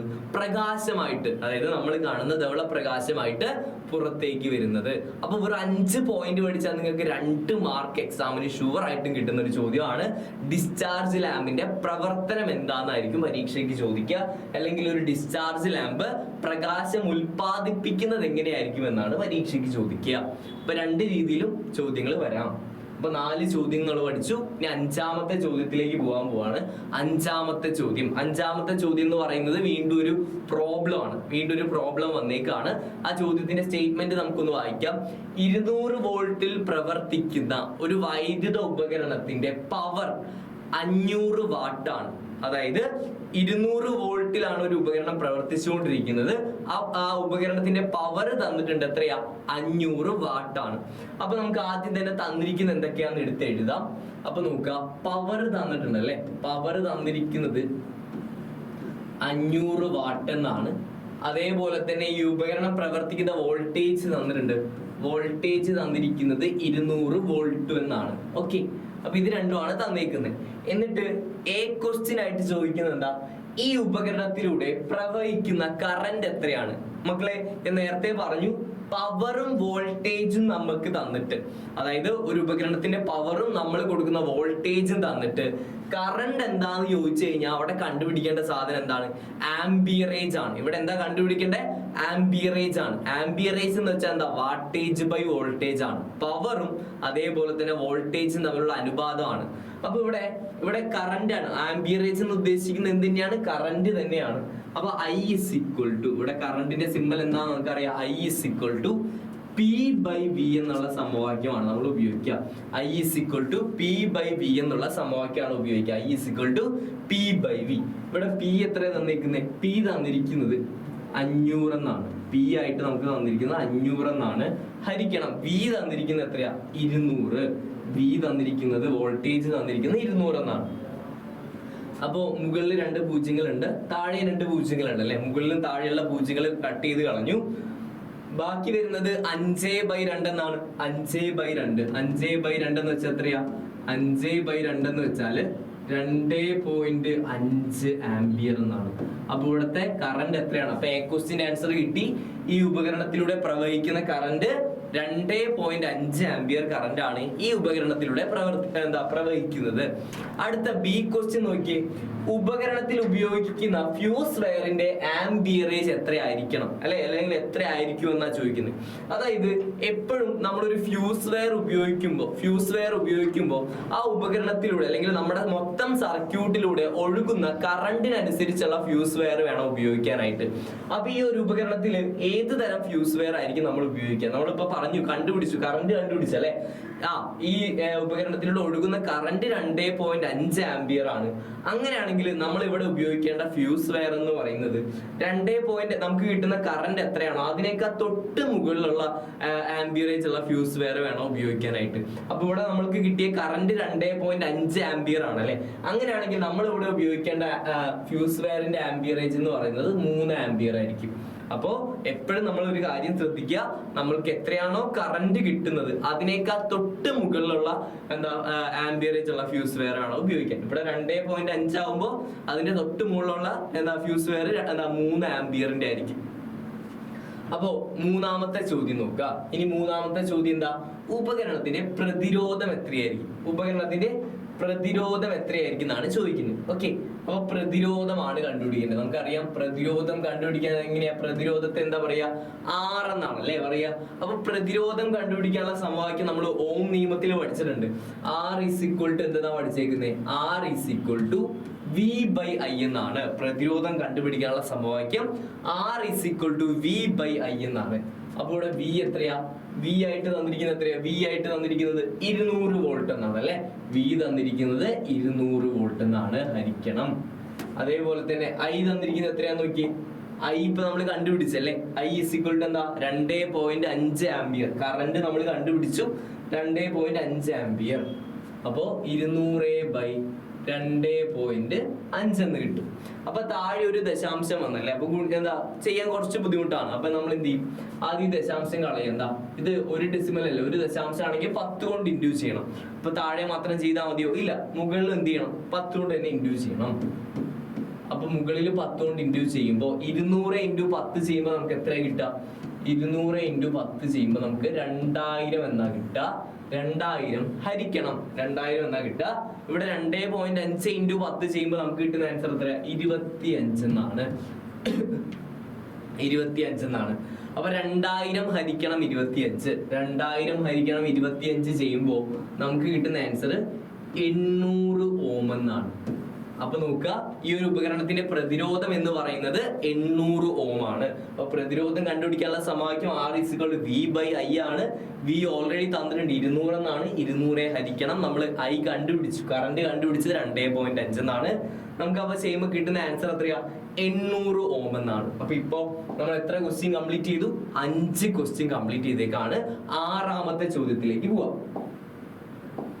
6ാമത്തെ ചോദ്യം കാണുമ്പോൾ തന്നെ മനസ്സിലാവും, ഒരു വലിയ ചോദ്യമാണ്. 6ാമത്തെ ചോദ്യം കുറച്ച് വലിയൊരു ക്വസ്റ്റ്യൻ ആണ്. നോക്കാം നമുക്ക്. ചോദ്യം ഇതാണ്: സാധാരണ പ്രതിരോധകങ്ങൾ സമാന്തരമായും ശ്രേണി രീതിയിലുമാണ് ഘടിപ്പിക്കുന്നത്. അപ്പൊ സാധാരണഗതിയിൽ നമ്മൾ 2 രീതിയിലുള്ള കണക്ഷനുകൾ പഠിച്ചിട്ടുണ്ട് അല്ലെ? ഒന്ന് ശ്രേണി രീതിയും മറ്റൊന്ന് സമാന്തര രീതിയും പഠിച്ചിട്ടുണ്ട്. അപ്പൊ ഏത് രീതിയിൽ വേണമെങ്കിലും നമുക്ക് എന്ത് ചെയ്യാം? വൈദ്യുത ഉപകരണങ്ങളെ ബന്ധിപ്പിക്കാൻ പറ്റും. അപ്പൊ ഇവിടെ ആദ്യത്തെ ചോദ്യം എന്താണ്? പ്രതിരോധകങ്ങളെ ഏത് രീതിയിൽ ഘടിപ്പിക്കുമ്പോഴാണ് സഫല പ്രതിരോധം കുറവായിരിക്കുക? അപ്പൊ നമ്മള് രണ്ടിന്റെയും ഫീച്ചറുകൾ പഠിച്ചിട്ടുണ്ടല്ലേ? അതായത് ശ്രേണി രീതിയുടെ കുറച്ച് പോയിന്റുകൾ പഠിച്ചിട്ടുണ്ട്, സമാന്തര രീതിയുടെയും കുറച്ച് പോയിന്റുകൾ പഠിച്ചിട്ടുണ്ട്. അപ്പൊ പ്രതിരോധകങ്ങളെ ഏത് രീതിയിൽ ബന്ധിപ്പിക്കുമ്പോഴാണ് അല്ലെങ്കിൽ എപ്പോഴാണ് എന്ത് ചെയ്യുക? സഫല പ്രതിരോധം കുറവായിരിക്കുക എന്നാണ് ചോദിക്കുന്നത്. അപ്പൊ നമ്മൾ പഠിച്ചിരിക്കുന്നത് എന്താ? സഫല പ്രതിരോധം കുറവ് വരണമെന്നുണ്ടെങ്കിൽ അതെങ്ങനെ ബന്ധിപ്പിക്കണം? സമാന്തരമായിട്ട് ബന്ധിപ്പിക്കണം അല്ലെ? അപ്പോ വൈദ്യുത ഉപകരണങ്ങളെ സമാന്തരമായിട്ട് ബന്ധിപ്പിക്കുമ്പോഴാണ് അല്ലെങ്കിൽ പ്രതിരോധങ്ങളെ സമാന്തരമായിട്ട് ബന്ധിപ്പിക്കുമ്പോഴാണ് അവിടെ സഫല പ്രതിരോധം കുറവായിരിക്കുക. അപ്പൊ ഇവിടെ എ ക്വസ്റ്റ്യൻ ആൻസർ എന്താണ്? സമാന്തര രീതി എന്നാണ്. അപ്പൊ എ ക്വസ്റ്റ്യൻ ആൻസർ സമാന്തര രീതി. നമ്മൾ സഫല പ്രതിരോധം കുറവായിരിക്കുന്നത് സമാന്തര രീതിയിലാണ്. അടുത്ത ബി ക്വസ്റ്റ്യൻ എന്താ പറയുന്നത്? 100 ഓം പ്രതിരോധമുള്ള 2 പ്രതിരോധകങ്ങൾ 250 വോൾട്ട് സപ്ലൈയുമായി ശ്രേണി രീതിയിൽ ഘടിപ്പിച്ചാൽ ആ സർക്യൂട്ടിലൂടെ 2 സെക്കൻഡ് സമയത്തേക്ക് വൈദ്യുതി പ്രവഹിച്ചാൽ ഉൽപ്പാദിപ്പിക്കപ്പെടുന്ന താപത്തിന്റെ അളവ് കണ്ടെത്തുക. അതായത് ഇവിടെ പറയുന്ന ഇത്രയേ ഉള്ളൂ. 100 ഓം പ്രതിരോധമുള്ള 2 പ്രതിരോധങ്ങളുണ്ട്. എത്ര പ്രതിരോധങ്ങളുണ്ട്? 2 എണ്ണം ഉണ്ട് അല്ലെ. അപ്പൊ R1 ഉണ്ട്, R2 ഉണ്ട്. ഈ 2 പേരെയും എങ്ങനെയാ ബന്ധിപ്പിച്ചിരിക്കുന്നത്? 250 വോൾട്ട് സപ്ലൈയുമായിട്ടാണ് ബന്ധിപ്പിച്ചിരിക്കുന്നത്. എന്നിട്ട് ആ സർക്യൂട്ടിലൂടെ 2 സെക്കൻഡ് സമയത്തേക്ക് വൈദ്യുതി പ്രവഹിക്കുകയാണെങ്കിൽ അവിടെ ഉണ്ടാകുന്ന താപത്തിന്റെ അളവാണ് കണ്ടെത്തേണ്ടത്. ഓക്കെ, അപ്പൊ ഇവിടെ തന്നിരിക്കുന്ന കാര്യങ്ങൾ എന്തൊക്കെയാന്ന് നമുക്ക് നോക്കാം. തന്നിരിക്കുന്ന കാര്യങ്ങൾ എന്തൊക്കെയാ? 100 ഓം പ്രതിരോധമുള്ള 2 പ്രതിരോധങ്ങളുണ്ട് അല്ലെ. അപ്പൊ ഒന്നാമത്തേനെ ഞാൻ എന്തെന്ന് വിളിക്കുന്നത്? R1. അപ്പൊ R1 എത്രയാ? 100 ഓം ആണ്. R2 തന്നിട്ടുണ്ട് എത്രയാ? R2 തന്നിരിക്കുന്നത് 100 ഓം തന്നെയാണ്. അപ്പൊ R1 ഉം R2 ഇവരെ രണ്ടുപേരെയും ശ്രേണി രീതിയിലല്ലേ ബന്ധിപ്പിച്ചിരിക്കുന്നത്. എടാ ശ്രേണി രീതിയാണെങ്കിൽ എന്താ സഫല പ്രതിരോധം കാണാൻ ഭയങ്കര സിമ്പിൾ അല്ലേ അല്ലെ? R1 plus R2. അപ്പൊ ശ്രേണി രീതിയാണെങ്കിൽ സഫല പ്രതിരോധം കാണാൻ ഭയങ്കര സിമ്പിളാ. R1 plus R2. ഇവിടെ R1 എത്രയാണ്? 100 ആണ്. 100 പ്ലസ് R2 എത്രയാ? 100 അല്ലെ. 100 പ്ലസ് 100 ചെയ്യുമ്പോൾ നമുക്ക് കിട്ടും സഫല പ്രതിരോധം കിട്ടി. എത്രയാ? 200 ഓം എന്ന് കിട്ടി. സഫല പ്രതിരോധം കിട്ടിയത് 200 ഓം ആണ്. അപ്പൊ ഈ 2 പ്രതിരോധങ്ങളെയും ശ്രേണി രീതിയിൽ ബന്ധിപ്പിക്കുമ്പോൾ സഫല പ്രതിരോധം എത്രയാണ് കിട്ടിയത്? 200 ഓം എന്നാണ് കിട്ടിയത്. ഓക്കെ, ഇനി ഇവിടെ തന്നേക്കുന്നത് വോൾട്ടേജ് തന്നിട്ടുണ്ട് അല്ലെ. വോൾട്ടേജ് തന്നിട്ടുണ്ട്. എത്രയാ? എത്ര വോൾട്ട് സപ്ലൈയുമായിട്ടാണ് ബന്ധിപ്പിച്ചിരിക്കുന്നത്? 250 വോൾട്ട് സപ്ലൈയുമായിട്ടാണ് ബന്ധിപ്പിച്ചിരിക്കുന്നത്. 250 വോൾട്ട് സപ്ലൈയുമായിട്ടാണ് ബന്ധിപ്പിച്ചിരിക്കുന്നത്. അപ്പൊ ബാക്കി അപ്പുറത്ത് ചെയ്യാം നമുക്ക്. അപ്പൊ ഇവിടെ സഫല പ്രതിരോധം നമുക്ക് കിട്ടിയിരിക്കുന്നത്, സഫല പ്രതിരോധം ആയിട്ട് കിട്ടിയിരിക്കുന്നത് 200 ഓം എന്നാണ്. അപ്പൊ ഇവിടെ ബന്ധിപ്പിച്ചിരിക്കുക എത്ര വോൾട്ട് സപ്ലൈയുമായിട്ടാണ്? 250 വോൾട്ട് സപ്ലൈയുമായിട്ടാണ് ബന്ധിപ്പിച്ചിരിക്കുന്നത്. അപ്പോ വോൾട്ടേജ് തന്നിരിക്കുന്നത് 250 വോൾട്ട് എന്നാണ്. 250 വോൾട്ട് എന്നാണ്. പിന്നെ ഇവിടെ എന്തുകൂടി തന്നിട്ടുണ്ട്? സമയം കൂടി തന്നിട്ടുണ്ട് അല്ലെ. ചോദ്യത്തിൽ ഇങ്ങനെയാണ് പറഞ്ഞിരിക്കുന്നത്: 2 സെക്കൻഡ് സമയത്തേക്ക് സർക്യൂട്ടിലൂടെ വൈദ്യുതി പ്രവഹിക്കുമ്പോൾ ഉണ്ടാകുന്ന താപോർജ്ജമാണ് കണ്ടെത്തേണ്ടത്. അപ്പൊ ഇവിടെ സമയം തന്നിരിക്കുന്നത് 2 സെക്കൻഡാണ്. ഇത്രയും കാര്യങ്ങളാണ് ബി ക്വസ്റ്റ്യനിൽ തന്നിരിക്കുന്നത്. ഓക്കെ, ഇത് നമ്മൾ കണ്ടുപിടിച്ചതാണ്. ഈ 2 കാര്യങ്ങൾ ഇവിടെ തന്നിരിക്കുന്നതാണ്. അപ്പൊ ഇവിടെ പ്രതിരോധം തന്നിട്ടുണ്ട്, വോൾട്ടേജ് തന്നിട്ടുണ്ട്, സമയം തന്നിട്ടുണ്ട്. അപ്പോ നമുക്ക് കണ്ടുപിടിക്കേണ്ടത് താപോർജ്ജമാണ് അല്ലെ. അപ്പൊ താപോർജ്ജത്തിന് നമ്മൾ എന്താ പറയാ? H എന്നാ പറയാ. താപോർജ്ജത്തെ H എന്നാ പറയാ. അപ്പൊ താപോർജ്ജം കണ്ടുപിടിക്കാൻ നമ്മൾ ഏത് സമവാക്യമാണ് ഇവിടെ ഉപയോഗിക്കുക? 3 സമവാക്യങ്ങൾ നമ്മൾ പഠിക്കുന്നുണ്ട്. അതിൽ 3ാമത്തെ സമവാക്യം തന്നെ എടുക്കാം. ഇവിടെ V യും R ഉം T യും അല്ലേ തന്നേക്കുന്നത്. അപ്പൊ H is equal to V square by R into T എന്ന സമവാക്യമാണ് നമ്മൾ ഉപയോഗിക്കുക. അപ്പൊ ഇവിടെ V തന്നിട്ടുണ്ട്. ചോദ്യത്തിൽ ഓൾറെഡി V തന്നിട്ടുണ്ട്. എത്ര? 250 എന്നാ തന്നിരിക്കുന്നത്. അപ്പൊ V സ്ക്വയർ എന്ന് പറഞ്ഞാൽ എത്രയായിരിക്കും? 250 into 250 ഹരിക്കണം നമ്മള് സഫല പ്രതിരോധം ഇവിടെ കണ്ടുപിടിച്ചു. എത്രയാ? 200 ഇൻറ്റു സമയം ഇവിടെ സെക്കൻഡിൽ തന്നെയാ തന്നേക്കുന്നത്. അത് 2 ആണ്. 2 ഇത്രയാണ് തന്നേക്കുന്നത്. അപ്പൊ ഇവിടെ നോക്കുക, ഇവിടെ നമുക്ക് എന്ത് ചെയ്യാം? ഇവിടെ ഒരു 0 ഉണ്ട്, ഈ ഒരു 0 കട്ട് ചെയ്ത് കളയാം. ഇവിടെ ഒരു 0 ഉണ്ട്, ഇവിടെ ഒരു 0 കട്ട് ചെയ്ത് കളയാം. ഇവിടെ ഒരു 2 ഉണ്ട്, ഈ ഒരു 2 കട്ട് ചെയ്ത് കളയാം. ബാക്കി എന്ത് മാത്രമേ ചോദ്യത്തിൽ വരുന്നുള്ളൂ? 25 ഇൻറ്റു 25 ഇൻറ്റു 25. നമുക്കറിയാം 25 ഇൻറ്റു 25 എന്ന് പറഞ്ഞാൽ 25ന്റെ സ്ക്വയർ അല്ലേ. നമുക്ക് കിട്ടുന്ന ആൻസർ 625 ജൂൾ എന്നായിരിക്കും. 625 ജൂൾ എന്നായിരിക്കും. അപ്പൊ ബി ക്വസ്റ്റ്യൻ ആൻസർ കിട്ടിയല്ലേ. അപ്പൊ 2 സെക്കൻഡ് സമയത്തേക്ക് ഈ ഒരു ഉപകരണത്തിൽ ഉണ്ടാകുന്ന താപോർജ്ജം എന്ന് പറയുന്നത് 625 ജൂളാണ്. ഇനി സി ക്വസ്റ്റ്യൻ എന്താ നോക്കാം. സി ക്വസ്റ്റ്യൻ പറയുന്നത് എന്താണ്? ഇതേ സർക്യൂട്ട് സമാന്തര രീതിയിൽ 250 വോൾട്ട് സപ്ലൈയുമായി ഘടിപ്പിച്ചാൽ ഉൽപ്പാദിപ്പിക്കപ്പെടുന്ന താപത്തിന്റെ അളവ് കൂടുകയാണോ കുറയുകയാണോ ചെയ്യുക? അതായത് നമുക്കറിയാം ശ്രേണി രീതിയും സമാന്തര രീതിയും നമ്മൾ പഠിക്കുമ്പോൾ താപോർജ്ജം ഏറ്റവും കൂടുതൽ ഉണ്ടാവുന്നത് എവിടെയാണ്? സമാന്തര രീതിയിലാണ്. കാരണം സമാന്തര രീതിയിൽ സഫല പ്രതിരോധം കുറയുകയും അതുവഴി അവിടെ എന്ത് കൂടുകയും ചെയ്യാണ്, കറന്റ് നമ്മൾ അറിയാതെ തന്നെ കൂടുകയാണ്. അപ്പൊ കറന്റ് കൂടുമ്പോൾ സ്വാഭാവികമായിട്ട് അവിടെ എന്തും കൂടും, താപോർജ്ജം കൂടും. അപ്പൊ ഇവിടുത്തെ ചോദ്യത്തിന് ആൻസർ ഇങ്ങനെയാണ് വരിക. അപ്പൊ ഈ ചോദ്യത്തിന്റെ ആൻസർ എന്താ, സമാന്തര രീതിയിലായിരിക്കും സഫല പ്രതിരോധം കുറവായിരിക്കും. സമാന്തര രീതിയിൽ സഫല പ്രതിരോധം വളരെ കുറവായിരിക്കും. അപ്പോ സർക്യൂട്ടിൽ അതിനനുസരിച്ച് എന്ത് കൂടും, കറന്റ് കൂടും അല്ലെ. പ്രതിരോധം കുറയുമ്പോൾ കറന്റ് കൂടും. അതിന്റെ ഫലമായി എന്ത് ചെയ്യും, താപോർജ്ജം കൂടുതലായിരിക്കും. നമ്മൾ പഠിച്ചിരിക്കുന്ന ഒരു സമവാക്യമാണ് ഓംസ് ലോ പ്രകാരം. എന്താ, I = V/R എന്നല്ലേ പഠിച്ചേക്കുന്നത്, V/R എന്നല്ലേ പഠിച്ചേക്കുന്നത്. അപ്പൊ ഒരു സർക്യൂട്ടിനകത്ത് പ്രതിരോധം കുറയുമ്പോ സഫല പ്രതിരോധം കുറവായിരിക്കും അല്ലെ. സമാന്തര രീതിയാകുമ്പോ സഫല പ്രതിരോധം കുറയും. അപ്പൊ ഒരു സർക്യൂട്ടിൽ പ്രതിരോധം കുറയുമ്പോ നമ്മൾ അറിയാതെ തന്നെ ആ സർക്യൂട്ടിൽ എന്ത് കൂടുന്നുണ്ട്, കറന്റ് അല്ലെ, വൈദ്യുത പ്രവാഹ തീവ്രത I കൂടുന്നുണ്ട്. അപ്പോ നമ്മൾ ജൂൾ നിയമം എന്താ പഠിച്ചിരിക്കുന്നത്, H എന്താ, നേർ അനുപാതം I² RT എന്നാ പഠിച്ചേക്കുന്നത്. H നേർ അനുപാതം I² RT എന്നാ പഠിച്ചേക്കുന്നത്. അപ്പൊ ഇവിടെ കറന്റ് കൂടുകയാണ്. അപ്പൊ സർക്യൂട്ടില് കറന്റ് കൂടുകയാണ്. കറന്റ് കൂടുമ്പോ അതിനനുസരിച്ച് എന്ത് കൂടും, താപോർജ്ജവും കൂടും.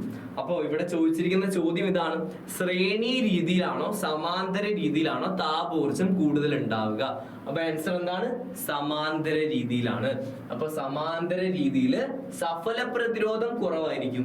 അപ്പോ അതിനനുസരിച്ച് എന്ത് കൂടും, കറന്റ് കൂടുകയും കറന്റ് കൂടുന്നതിനനുസരിച്ച് എന്ത് കൂടുകയും ചെയ്യുന്നു, താപോർജ്ജം കൂടുകയും ചെയ്യുന്നു. അതാണ് നമ്മുടെ മൂന്നാമത്തെ ചോദ്യം. ഇതേ സർക്യൂട്ട് സമാന്തര രീതിയിൽ 250 വോൾട്ട് സപ്ലൈയുമായി ഘടിപ്പിച്ചാൽ ഉൽപ്പാദിപ്പിക്കപ്പെടുന്ന താപത്തിന്റെ അളവ് കൂടുകയാണോ കുറയുകയാണോ ചെയ്യുക? താപത്തിന്റെ അളവ് എന്താ ചെയ്യുക, കൂടുകയാണ്. നമ്മൾ ആദ്യം കിട്ടിയത് 625 എന്നാണെങ്കിൽ ഇനി കിട്ടുന്നത് എത്രയായിരിക്കും, 625 കൂടുതലായിരിക്കും. കാരണം സമാന്തര രീതിയിലാണ് താപോർജ്ജം കൂടുതലായിട്ട് ഉണ്ടാവുക. അപ്പൊ ഇതാണ് നമ്മുടെ ആറാമത്തെ ചോദ്യം എന്ന് പറയുന്നത്. ഇനി നമുക്ക് നേരെ എന്ത് ചെയ്യാം, ഏഴാമത്തെ ചോദ്യത്തിലേക്ക് പോവാം. ഏഴാമത്തെ ചോദ്യം നോക്കി, ഒരു വലിയ ചോദ്യമാണ്. 3 സബ് ക്വസ്റ്റ്യൻസ് ഒക്കെ ഉണ്ട്. നോക്കാം. ഇൻകാൻഡസെന്റ് ലാമ്പിൽ ഫിലമെന്റ് ആയി ഉപയോഗിക്കുന്ന വസ്തു ഏതാണ്?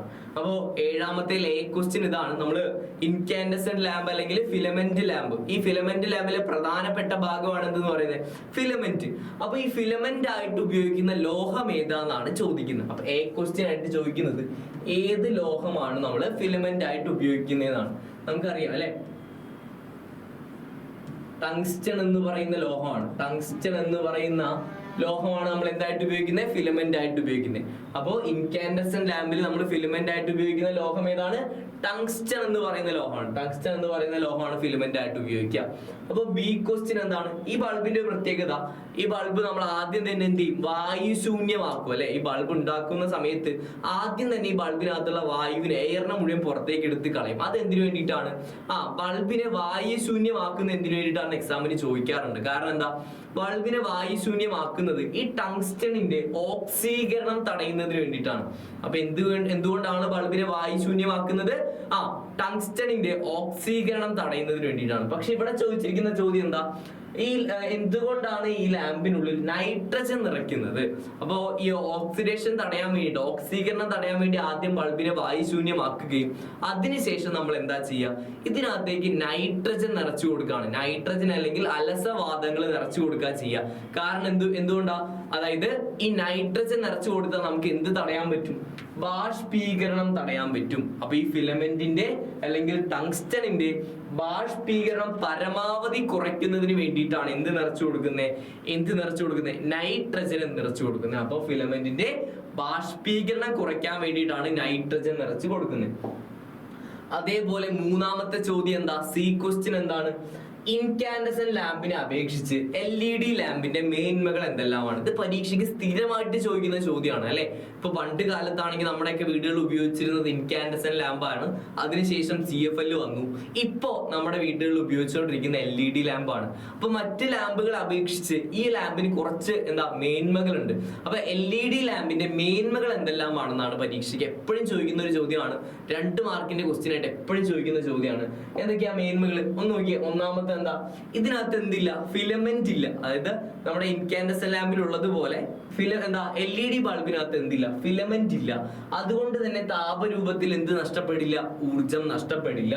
അപ്പൊ ഒന്നാമത്തെ പോയിന്റ് ഇതാണ്, ഫിലമെന്റ് ഇല്ലാത്തതിനാൽ താപരൂപത്തിലുള്ള ഊർജ നഷ്ടം ഉണ്ടാകുന്നില്ല. അപ്പോ നമുക്കറിയാം ഇൻകാൻഡസെന്റ് ലാമ്പിൽ എന്താ ഊർജ നഷ്ടം ഉണ്ടാവാൻ കാരണം എന്താണ്, ടങ്സ്റ്റൻ ചൂടായിട്ട് നമുക്ക് താപോർജ്ജമാണ് കൂടുതലായിട്ട് തരിക, പ്രകാശോർജത്തേക്കാൾ കൂടുതൽ താപോർജ്ജമാണ് തരിക. പക്ഷെ ഇവിടെ അങ്ങനെ സംഭവിക്കില്ല, കാരണം ഇതിനകത്ത് എന്തില്ല, ഫിലമെന്റ് ഇല്ലാത്തത് കൊണ്ട് താപരൂപത്തിലുള്ള ഊർജ നഷ്ടമില്ല. രണ്ടാമത്തെ പോയിന്റ്, അതേപോലെ നമ്മൾ പഠിച്ച ഡിസ്ചാർജ് ലാമ്പിനകത്ത് നമ്മൾ മെർക്കുറി വേപ്പർ എന്ന് പറയുന്ന ഗ്യാസ് നിറച്ചു കൊടുക്കുക. അതൊരു വിഷവാതകമാണ്. അപ്പൊ ഇത് നമ്മൾ പുറത്തേക്കൊക്കെ വലിച്ചെറിയുന്ന സമയത്ത് നമ്മുടെ എന്താ പ്രകൃതിക്ക് ഒരുപാട് ദോഷം ചെയ്യുന്ന ഒരു സാധനമാണ്. അപ്പൊ അതുകൊണ്ട് നമ്മുടെ LED ലാമ്പിന് എന്താ ആ ഒരു പ്രശ്നം കൂടി ഇല്ല. കാരണം LED ലാമ്പിനകത്ത് നമ്മൾ എന്ത് നിറയ്ക്കുന്നില്ല, മെർക്കുറി ഇല്ലാത്തതിനാൽ ഇത് പരിസ്ഥിതിക്ക് ഹാനികരമല്ല, പരിസ്ഥിതിക്ക് ദോഷം ചെയ്യുന്നില്ല. അപ്പൊ അതാണ് രണ്ടാമത്തെ മേന്മ എന്ന് പറയുന്നത്. മൂന്നാമത്തെ മേന്മ എന്ന് പറയുന്നത് ഉയർന്ന ക്ഷമതയാണ്. LED ബൾബുകൾക്ക് ഉയർന്ന ക്ഷമതയാണ്. കാരണം നമ്മൾ കൊടുക്കുന്ന വൈദ്യുതോർജ്ജത്തെ ഭൂരിഭാഗവും ഇത് എന്താക്കി മാറ്റും, പ്രകാശോർജ്ജമാക്കി മാറ്റും. അതുകൊണ്ടാണ് നമ്മൾ പറയുന്നത് ഇതിന് ഉയർന്ന ക്ഷമതയാണ്. നാലാമത്തെ പോയിന്റ് ആണ് കുറഞ്ഞ ഊർജ ഉപയോഗം. അപ്പൊ പണ്ട് കാലത്തെ അപേക്ഷിച്ച് ഇപ്പോൾ LED ബൾബ് ഉപയോഗിക്കുന്നത് കൊണ്ട് തന്നെ നമ്മൾ കുറച്ച് വൈദ്യുതോർജ്ജം മാത്രമാണ് എന്ത് ഉപയോഗിക്കുക, ഈ LED ബൾബുകൾ ഉപയോഗിക്കുക. കുറച്ച് വൈദ്യുതോർജ്ജം ഉപയോഗിക്കുകയും കൂടുതൽ പ്രകാശം തരികയാണ് ആര് ചെയ്യുന്നത്, ഈ LED ബൾബുകൾ ചെയ്യുന്ന ഒരു കാര്യം എന്ന് വെച്ചാൽ, അപ്പൊ എന്താ കുറച്ച് ഊർജ ഉപയോഗമാണ്, ഊർജ ഉപയോഗം വളരെ കുറവാണ് എന്തെന്ന് പറയുന്നത് ഈ LED ബൾബുകൾക്ക്. അപ്പൊ ഇത് നാലുമാണ് എന്തെന്ന് പറയുക LED ബൾബുകളുടെ മേന്മകൾ എന്ന് പറഞ്ഞ് നമ്മൾ പഠിക്കേണ്ട 4 പോയിന്റ് എക്സാമിന് എന്തായാലും ചോദിക്കുന്ന ഒരു ചോദ്യമാണ്. ഓക്കെ, അപ്പൊ ഇങ്ങനെ 7 ക്വസ്റ്റ്യൻസ്, ഇപ്പൊ എത്രാമത്തെ ക്വസ്റ്റ്യൻ കംപ്ലീറ്റ് ചെയ്തു, 7 ക്വസ്റ്റ്യൻസ് കംപ്ലീറ്റ് ചെയ്തു. 8ാമത്തെ ചോദ്യത്തിലേക്ക് പോവാം. 8ാമത്തെ ചോദ്യം എന്ന് പറഞ്ഞു കഴിഞ്ഞാൽ വളരെ ചെറിയൊരു ക്വസ്റ്റ്യൻ ആണ്, ഒരു 1 മാർക്കിന്റെ ക്വസ്റ്റ്യൻ ആണ്, 1 മാർക്ക് ക്വസ്റ്റ്യൻ ആണ്. നോക്കി, താഴെ തന്നിരിക്കുന്നതിൽ മെർക്കുറി അടങ്ങാത്ത ലാമ്പ് ഏതാണ്? നമ്മൾ ഇപ്പൊ തന്നെ പറഞ്ഞോളൂ അല്ലെ. അതായത് ഫ്ലൂറസെന്റ് ലാമ്പ് അല്ലെങ്കിൽ ഇൻകാൻഡസെന്റ് ലാമ്പിനകത്ത്, ഫ്ലൂറസെന്റ് ലാമ്പ് അല്ലെങ്കിൽ ഡിസ്ചാർജ് ലാമ്പിനകത്തൊക്കെ നമ്മൾ എന്ത് ഉപയോഗിക്കും, അതേപോലെ CFL ലാമ്പിനകത്തൊക്കെ നമ്മൾ എന്ത് ഉപയോഗിക്കും, മെർക്കുറി വേപ്പർ എന്ന് പറയുന്ന വാതകം, വിഷവാതകം നമ്മൾ ഉപയോഗിക്കാറുണ്ട് അല്ലെ. അപ്പൊ ഈ CFL ആയാലും അതേപോലെ തന്നെ ഫ്ലൂറസെന്റ് ലാമ്പ് ആയാലും ഇതിനകത്തൊക്കെ എന്ത് ഉപയോഗിക്കാറുണ്ട്, മെർക്കുറി ഉപയോഗിക്കാറുണ്ട്. അപ്പൊ മെർക്കുറി ഉപയോഗിക്കാത്ത അല്ലെങ്കിൽ മെർക്കുറി അടങ്ങാത്ത ലാമ്പ് ഏതാണെന്നാണ് ചോദിക്കുന്നത്. അതേതാണ്, LED ആണ്. മെർക്കുറി അടങ്ങാത്ത ലാമ്പ് ഏതാണ്, LED ലാമ്പാണ്. അതൊരു 1 മാർക്കിന്റെ ക്വസ്റ്റ്യൻ ആണ് കേട്ടോ. അപ്പൊ 8ാമത്തെ ക്വസ്റ്റ്യൻ ഭയങ്കര സിമ്പിൾ ആണ്. മെർക്കുറി അടങ്ങാത്ത, മെർക്കുറി ഇല്ലാത്ത ലാമ്പ് ഈ തന്നിരിക്കുന്നതിൽ ഏതാണെന്ന് ചോദിച്ചാൽ അതിന്റെ ആൻസർ LED എന്നാണ്. ഓക്കെ, അടുത്ത ചോദ്യം 9ാമത്തെ ചോദ്യത്തിലേക്ക് പോവാം. 9ാമത്തെ ചോദ്യം നോക്കിയേ, വൈദ്യുത താപന ഉപകരണങ്ങളിൽ ഉപയോഗിക്കുന്ന ഹീറ്റിംഗ് കോയിലിന്റെ ഏതെങ്കിലും 2 സവിശേഷതകൾ എഴുതുക എന്നാണ് പറയുന്നത്. നമുക്കറിയാം, അതായത് നമ്മൾ ഈ ചാപ്റ്ററിന്റെ തുടക്കത്തിൽ നമ്മൾ പഠിക്കുന്നത് വൈദ്യുത പ്രവാഹത്തിന്റെ താപഫലത്തെ കുറിച്ചാണ്. അപ്പൊ ഇവിടെ ചോദിച്ചിരിക്കുന്ന ചോദ്യം എന്താ, വൈദ്യുത താപന ഉപകരണങ്ങളിൽ, അതായത് വൈദ്യുതോർജ്ജത്തെ താപോർജ്ജമാക്കി മാറ്റുന്ന ഉപകരണങ്ങളെയാണ് എന്തെന്ന് വിളിക്കുക, വൈദ്യുത താപന ഉപകരണങ്ങൾ. ഇപ്പൊ നമ്മുടെ വീട്ടിലുള്ള ഇസ്തിരിപ്പെട്ടി എടുക്കുകയാണെങ്കിൽ അതിൽ വൈദ്യുതോർജ്ജം എന്തായിട്ടാ മാറുക, താപോർജ്ജമായിട്ടല്ലേ മാറുക. അതിനെയാണ് വൈദ്യുത താപന ഉപകരണങ്ങൾ എന്ന് പറയുന്നത്. അപ്പോൾ വൈദ്യുത താപന ഉപകരണങ്ങളിൽ ഹീറ്റിംഗ് കോയിലായി ഉപയോഗിക്കുന്ന വസ്തുവിന്റെ 2 സവിശേഷതകൾ എഴുതുക. അപ്പൊ ഹീറ്റിംഗ് കോയിൽ എന്താണെന്നും ചോദ്യം ചോദിക്കാറുണ്ട്. എന്താ ഹീറ്റിംഗ് കോയിൽ എന്ന് വെച്ചാൽ, ഒരു ഉപകരണം എടുക്കുകയാണെങ്കിൽ, താപന ഉപകരണം എടുക്കുകയാണെങ്കിൽ അതിന്റെ എല്ലാ ഭാഗവും ചൂടാവുന്നുണ്ടോ, ഇല്ല. അതായത് ഒരു വൈദ്യുത താപന ഉപകരണം എടുക്കുകയാണെങ്കിൽ വൈദ്യുതോർജ്ജത്തെ മുഴുവനായി താപോർജ്ജമാക്കി മാറ്റുന്ന ഒരു ഭാഗമുണ്ട്. നമ്മൾ കൊടുക്കുന്ന വൈദ്യുതോർജ്ജം മുഴുവനും താപോർജ്ജമാക്കി മാറ്റുന്ന ഒരു ഭാഗമുണ്ട്. ആ ഭാഗത്തെയാണ് നമ്മൾ എന്തെന്ന് വിളിക്കുക, ഹീറ്റിംഗ് കോയിൽ എന്ന് വിളിക്കുക. അപ്പൊ വൈദ്യുതോർജ്ജത്തെ താപോർജ്ജമാക്കി മാറ്റുന്ന ഭാഗത്തെയാണ് ഹീറ്റിംഗ് കോയിൽ എന്ന് വിളിക്കുക. ആ ഹീറ്റിംഗ് കോയിലായിട്ട് നമ്മൾ ഉപയോഗിച്ചുകൊണ്ടിരിക്കുന്ന വസ്തു ഏതാന്ന് ചോദിച്ചാൽ എന്താ, നിക്രോം ആണ്. നിക്രോം ആണ് നമ്മൾ സാധാരണയായിട്ട് എന്ത് ഉപയോഗിച്ചുകൊണ്ടിരിക്കുന്നത്, ഹീറ്റിംഗ് കോയിലായിട്ട് നമ്മൾ സാധാരണഗതിയിൽ ഉപയോഗിച്ചുകൊണ്ടിരിക്കുന്ന സാധനം ഏതാണ്, നിക്രോം ആണ്. അപ്പൊ ഇവിടെ ചോദിച്ചിരിക്കുന്നത് നിക്രോമിന്റെ സവിശേഷതകൾ എന്തൊക്കെയാണെന്നാണ്. നമുക്കറിയാം നിക്രോം എന്ന് പറഞ്ഞൊരു ശുദ്ധമായിട്ടൊരു ലോഹമല്ല അല്ലെ. നിക്രോം എന്ന് പറഞ്ഞാൽ ഒന്നിലധികം ലോഹങ്ങൾ കൂടി ചേർന്ന ഒരു ലോഹ സങ്കരമാണ്. നിക്കൽ ഉണ്ട്, ക്രോമിയം ഉണ്ട്, ഇരുമ്പുണ്ട്. ഇത് 3ഉം കൂടി ചേർന്ന ഒരു ലോഹ സങ്കരമാണ് എന്തെന്ന് പറയാം, നിക്രോം എന്ന് പറയുന്നത്. നിക്കല്, ക്രോമിയം, ഇരുമ്പ്. അപ്പൊ നിക്രോമിന്റെ സവിശേഷതകളാണ്. ഇങ്ങനെ ഒരു ചോദ്യം കണ്ടു കഴിഞ്ഞാൽ നിങ്ങൾ എഴുതേണ്ടത് നിക്രോമിന്റെ സവിശേഷതകളാണ്. എന്തൊക്കെയാ നിക്രോമിന്റെ സവിശേഷത? ഒന്നാമത്തെ സവിശേഷത ഇതിലില്ല, അത് ഉയർന്ന റെസിസ്റ്റിവിറ്റി എന്നാണ് അല്ലെ. നിക്രോമിന് റെസിസ്റ്റിവിറ്റി വളരെ കൂടുതലാണ്, ദ്രവണാങ്കം പ്രതിരോധം ഭയങ്കര കൂടുതലാണ്, ഉയർന്ന റെസിസ്റ്റിവിറ്റി ആണ്. രണ്ടാമത്തെ പോയിന്റ് എന്താണ്? ഉയർന്ന ദ്രവണാങ്കമാണ്. ഉയർന്ന ദ്രവണാങ്കം എന്ന് പറഞ്ഞാൽ ഇത് എത്ര ചൂടായാലും ഇത് എന്ത് ചെയ്യില്ല, ഉരുകി പോകൂല. ഇതിന്റെ ദ്രവണാങ്കം വളരെ കൂടുതലാണ്. എത്ര താപോർജ്ജം വന്നു കഴിഞ്ഞാൽ ഇത് എന്ത് ചെയ്യില്ല, ഉരുകി പോകൂല. ഉയർന്ന ദ്രവണാങ്കമാണ്. മൂന്നാമത്തെ പോയിന്റ് എന്താ?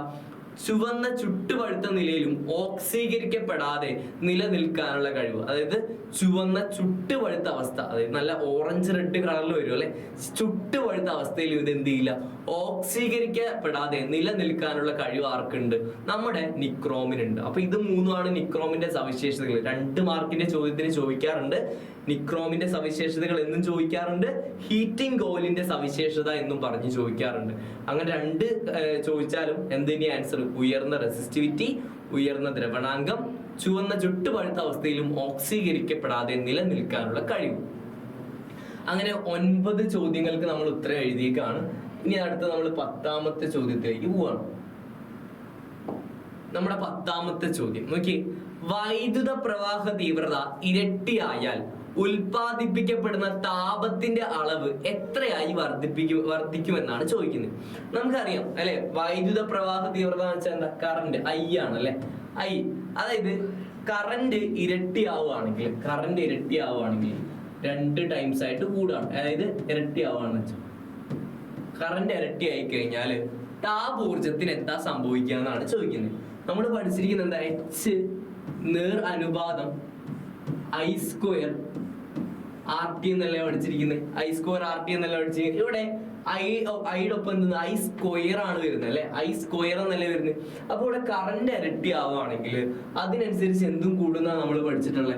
കറണ്ട് കൂടുന്നതിനനുസരിച്ച് എന്താ? താപോർജ്ജം കൂടും. അതാണ് നമ്മൾ പഠിച്ചിട്ടുള്ളത്. അതായത് കറണ്ട് കൂടുമ്പോൾ താപോർജ്ജവും കൂടും. അതാണ് നേർ അനുപാതം എന്ന് പറയുന്നത്. അപ്പൊ ഇവിടെ കറണ്ട് ഇരട്ടി ആവുകയാണെങ്കിൽ അതിനനുസരിച്ച് ഇവിടെ താപോർജ്ജം 4 ഇരട്ടിയായിട്ടാണ് കൂടുക. എത്ര ഇരട്ടിയായിട്ടാ കൂടുക? 4 ഇരട്ടിയായിട്ടാണ് വർദ്ധിക്കുക. 4 ഇരട്ടിയാവും. അപ്പൊ ആൻസർ എന്താണ്? 4 ഇരട്ടിയാവും. അപ്പൊ ഇവിടുത്തെ താപോർജ്ജം 4 ഇരട്ടിയായിട്ടാണ് വർദ്ധിക്കുക. അപ്പൊ കറണ്ട് ഇരട്ടിയായിട്ട് വർദ്ധിച്ചാൽ അതിനനുസരിച്ച് താപോർജ്ജം 4 ഇരട്ടിയാവും. അപ്പൊ എന്തുകൊണ്ടാണ് അവിടെ 4 ഇരട്ടി ആവുന്നത്? ഇവിടെ ഐ സ്ക്വയറാ വരുന്നത്, കറണ്ടിനൊപ്പം സ്ക്വയർ ആണ് വരുന്നത്. അതുകൊണ്ടാണ് എന്ത് ചെയ്യുന്നത്? അതായത് വൈദ്യുത പ്രവാഹത്തിന് വർഗമാണ് വരുന്നത്. ഐ സ്ക്വയർ എന്ന് വെച്ചാൽ എന്താ? വൈദ്യുത പ്രവാഹത്തിന് വർഗം. അതുകൊണ്ടാണ് ഇവിടെ താപോർജ്ജം 4 ഇരട്ടിയാവുന്നത്. ഇനി ഇവിടെ കറണ്ട് 1/4 ആയിട്ട് കുറയാണെന്ന് വിചാരിക്കാം. അല്ലെങ്കിൽ കറണ്ട് 1/2 ആയിട്ട് പകുതിയായിട്ട് കുറയാണെന്ന് വിചാരിച്ചു. ഇവിടുത്തെ കറണ്ട് പകുതിയായിട്ട് കുറയാണെന്ന് വിചാരിച്ചു. പകുതിയായിട്ട് കുറയാണെങ്കിൽ ഇവിടുത്തെ താപോർജ്ജം എന്ത് ചെയ്യും? കുറയും. അത് എത്രയായിട്ടാ കുറയാ? 1/4 തവണയായിട്ട് കുറയും. അപ്പോ കറണ്ട് ഇരട്ടിയായിട്ട് കൂടുകയാണെങ്കിൽ, വൈദ്യുത പ്രവാഹം ഇരട്ടിയായാൽ താപോർജ്ജം 4 ഇരട്ടി ആവുകയും വൈദ്യുത പ്രവാഹ തീവ്രത പകുതിയായിട്ട് കുറയുകയാണെങ്കിൽ താപോർജ്ജം 1/4 ആയിട്ട് കുറയുകയും ചെയ്യും. 1/4 ആയിട്ട് കുറയുകയും ചെയ്യും. ഓക്കെ, 10 ക്വസ്റ്റ്യൻ നമ്മൾ കംപ്ലീറ്റ് ചെയ്തേക്കാണ്. 11ാമത്തെ ചോദ്യം. അപ്പൊ ഒരു ഫിഗർ തന്നിട്ടുള്ള ചോദ്യമാണ്. 11ാമത്തെ ക്വസ്റ്റ്യൻ എന്ന് പറയുമ്പോൾ ഒരു ഫിഗർ തന്നിട്ടുണ്ട്. നമുക്ക് 2 റെസിസ്റ്റേഴ്സ് ഇവിടെ തന്നിട്ടുണ്ട് അല്ലെ. R1 10 ഓം ആണ്, R2 15 ഓം ആണ്. ഈ 2 റെസിസ്റ്റേഴ്സിനെ, 2 പ്രതിരോധങ്ങളെ നമ്മൾ എങ്ങനെ ബന്ധിപ്പിച്ചിട്ടുണ്ട്? 12 വോൾട്ട് സപ്ലൈയുമായിട്ട് ബന്ധിപ്പിച്ചിട്ടുണ്ട്. എന്നിട്ട് ചോദ്യം എന്താന്ന് നോക്കാം. മുകളിലെ സർക്യൂട്ടുകളിൽ പ്രതിരോധകങ്ങൾ എങ്ങനെയാണ് ഘടിപ്പിച്ചിരിക്കുന്നത്? അപ്പോ 2 പ്രതിരോധകങ്ങൾ ഉണ്ട് ഇവിടെ അല്ലെ. ഒന്നാമത്തെ പ്രതിരോധകം, രണ്ടാമത്തെ പ്രതിരോധകം, R1 ഉണ്ട്, R2. അപ്പൊ ഈ ചിത്രം കണ്ടിട്ട് നിങ്ങൾ പറയണം എന്താ ഇത് എങ്ങനെയാണ് ബന്ധിപ്പിച്ചിരിക്കുന്നത്. 2 രീതിയിലാണ് നമുക്ക് ബന്ധിപ്പിക്കാൻ പറ്റുക. ഒന്ന് ശ്രേണി രീതി, മറ്റൊന്ന് സമാന്തര രീതി അല്ലെ. അപ്പൊ ശ്രേണി രീതി എന്ന് നമുക്ക് അറിയാം, ഒന്നിന് പുറകെ ഒന്നായിട്ട് അല്ലെ, മാലയിൽ മുത്ത് കോർക്കുന്ന പോലെയാണ്. അതിനെയാണ് എന്തെന്ന് പറയാ? ശ്രേണി രീതി എന്ന് പറയാം. അതേപോലെ തന്നെ സമാന്തര രീതി എന്ന് പറയുമ്പോൾ ഒരു ഷെൽഫിൽ ബുക്ക് അടക്കി വെച്ചിരിക്കുന്ന പോലെയാണ്. ഒരെണ്ണത്തിന്റെ താഴെ ഒന്ന്, അതിന്റെ താഴെ ഒന്ന്, അങ്ങനെയാണ് എന്തെന്ന് പറയാ? എന്താ? സമാന്തര രീതി എന്ന് പറയാം. അപ്പൊ ഇവിടെ നോക്കിയേ, ഇവിടെ എന്ത് രീതിയാണ്? സമാന്തര രീതിയിലാണ് എന്ത് ചെയ്തിരിക്കുന്നത്? ഇവരെ രണ്ടുപേരെയും ബന്ധിപ്പിച്ചിരിക്കുന്നത്. അപ്പൊ ആദ്യത്തെ ചോദ്യം അതാണ്, മുകളിലെ സർക്യൂട്ടുകളിൽ പ്രതിരോധകങ്ങൾ എങ്ങനെയാണ് ബന്ധിപ്പിച്ചിരിക്കുന്നത്? അപ്പൊ എന്താ? സമാന്തര രീതിയാണ് അല്ലെ. അപ്പൊ ആദ്യത്തെ തന്നെ നമുക്ക് ഉത്തരം എഴുതാം, സമാന്തര രീതി. അപ്പൊ സമാന്തര രീതിയിലാണ് ബന്ധിപ്പിച്ചിരിക്കുന്നത്. ഇനി ബി ക്വസ്റ്റ്യൻ എന്താ? അമ്മീറ്ററിൽ രേഖപ്പെടുത്തുന്ന വൈദ്യുത പ്രവാഹത്തിന്റെ അളവ് എത്രയായിരിക്കും? അപ്പൊ ഇവിടെ ഒരു അമ്മീറ്റർ വെച്ചിട്ടുണ്ട് അല്ലെ. എന്ന് പറഞ്ഞാൽ അമ്മീറ്റർ ആണ്. ഈ അമ്മീറ്റർ എന്ന് പറയുന്നത് വൈദ്യുത പ്രവാഹ തീവ്രത അളക്കാൻ വേണ്ടിയിട്ടുള്ള ഉപകരണമാണ്, വൈദ്യുതി അളക്കുന്ന ഉപകരണമാണ്. അപ്പൊ ഇവിടുത്തെ കറന്റ് ആണ് നമുക്ക് കണ്ടുപിടിക്കേണ്ടത്. അപ്പൊ കറന്റ് കണ്ടുപിടിക്കണം എന്നുണ്ടെങ്കിൽ ആദ്യം തന്നെ നമ്മൾ എന്ത് ചെയ്യണം? ഇവിടുത്തെ സഫല പ്രതിരോധം കണ്ടെത്തണം അല്ലെ. അപ്പൊ ഇവിടെ R1ഉം R2 ഉണ്ട്, സമാന്തരമായിട്ടാണ് ബന്ധിപ്പിച്ചിരിക്കുന്നത്. അപ്പൊ ആദ്യം തന്നെ നമുക്ക് എന്ത് ചെയ്യാം? തന്നിരിക്കുന്ന വാല്യൂസ് എടുത്ത് എഴുതാം. എന്തൊക്കെയാ തന്നിരിക്കുന്നതെന്ന് എഴുതാം. അപ്പൊ ഇവിടെ R1 തന്നിട്ടുണ്ട്, എത്രയാ? 10 ഓം ആണ്. R2 തന്നിട്ടുണ്ട് 15 ഓം എന്നാണ് തന്നിരിക്കുന്നത്. അതേപോലെ തന്നെ വോൾട്ടേജ് അല്ലെങ്കിൽ പൊട്ടൻഷ്യൽ വ്യത്യാസം 12 വോൾട്ട് ആണെന്ന് തന്നിട്ടുണ്ട് അല്ലെ. ഇത്രയും കാര്യങ്ങളാണ് തന്നിരിക്കുന്നത്.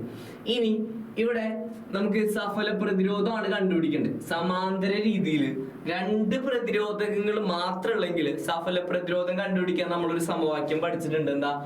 R is equal to R1 into R2 ഹരിക്കണം R1 പ്ലസ് R2 എന്നാണ് പഠിച്ചേക്കുന്നത്.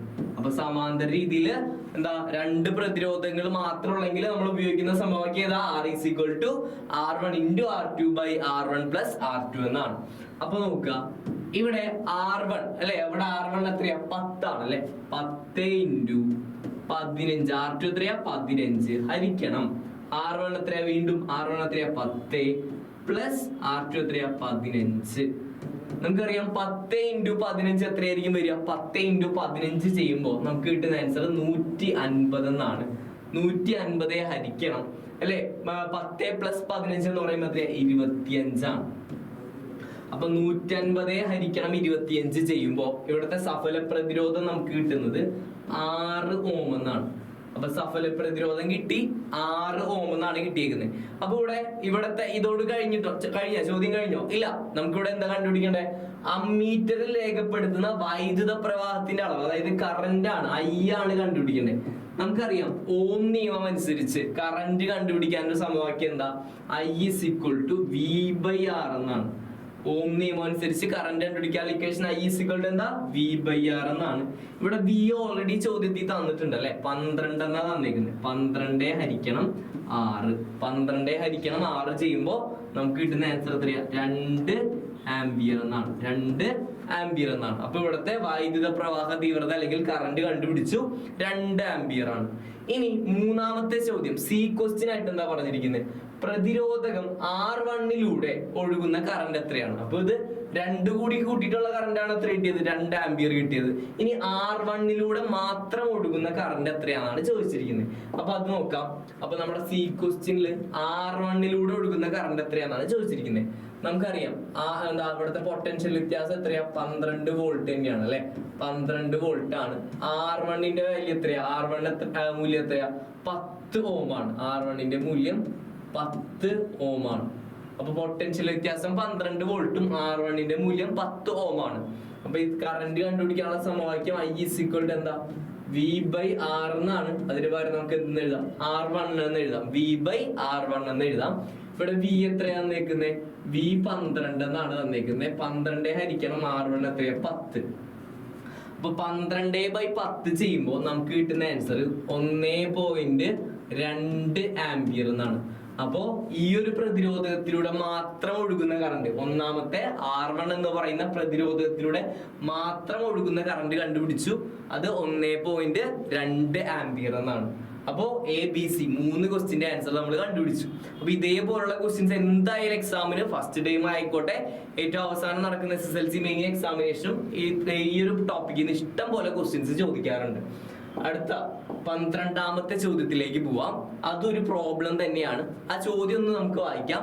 60 വാട്ട് പവർ ഉള്ള ഒരു വൈദ്യുത ബൾബ് 240 വോൾട്ടുമായി ഘടിപ്പിച്ചാൽ ബൾബിലൂടെയുള്ള കറണ്ട് എത്രയായിരിക്കും എന്നാണ് ചോദിച്ചിരിക്കുന്നത്. അപ്പോ ഒരു ബൾബിന്റെ പവർ തന്നിട്ടുണ്ട് എത്രയാ? 60 വാട്ട്. അതേപോലെ തന്നെ ഇത് 240 വോൾട്ട് സപ്ലൈയുമായിട്ടാണ് ഘടിപ്പിച്ചിരിക്കുന്നതെന്ന് പറഞ്ഞിട്ടുണ്ട്. എന്നിട്ട് കണ്ടുപിടിക്കാൻ പറഞ്ഞിരിക്കുന്നത് എന്താണ്? കറന്റ് ആണ് കണ്ടുപിടിക്കാൻ പറഞ്ഞിരിക്കുന്നത്. അപ്പൊ നമുക്ക് ആദ്യം തന്നെ തന്നിരിക്കുന്ന വാല്യൂസ് എഴുതാം. പവർ ആണ് ആദ്യം തന്നിരിക്കുന്നത് 60 വാട്ട് എന്ന്. പവർ തന്നിരിക്കുന്നു 60 വാട്ട് എന്നാണ് തന്നിരിക്കുന്നത്. പവറിന്റെ സിമ്പൽ P എന്നാണ്. 60 വാട്ട് എന്നാണ് തന്നിരിക്കുന്നത്. വോൾട്ടേജ് തന്നിട്ടുണ്ട് എത്രയാ?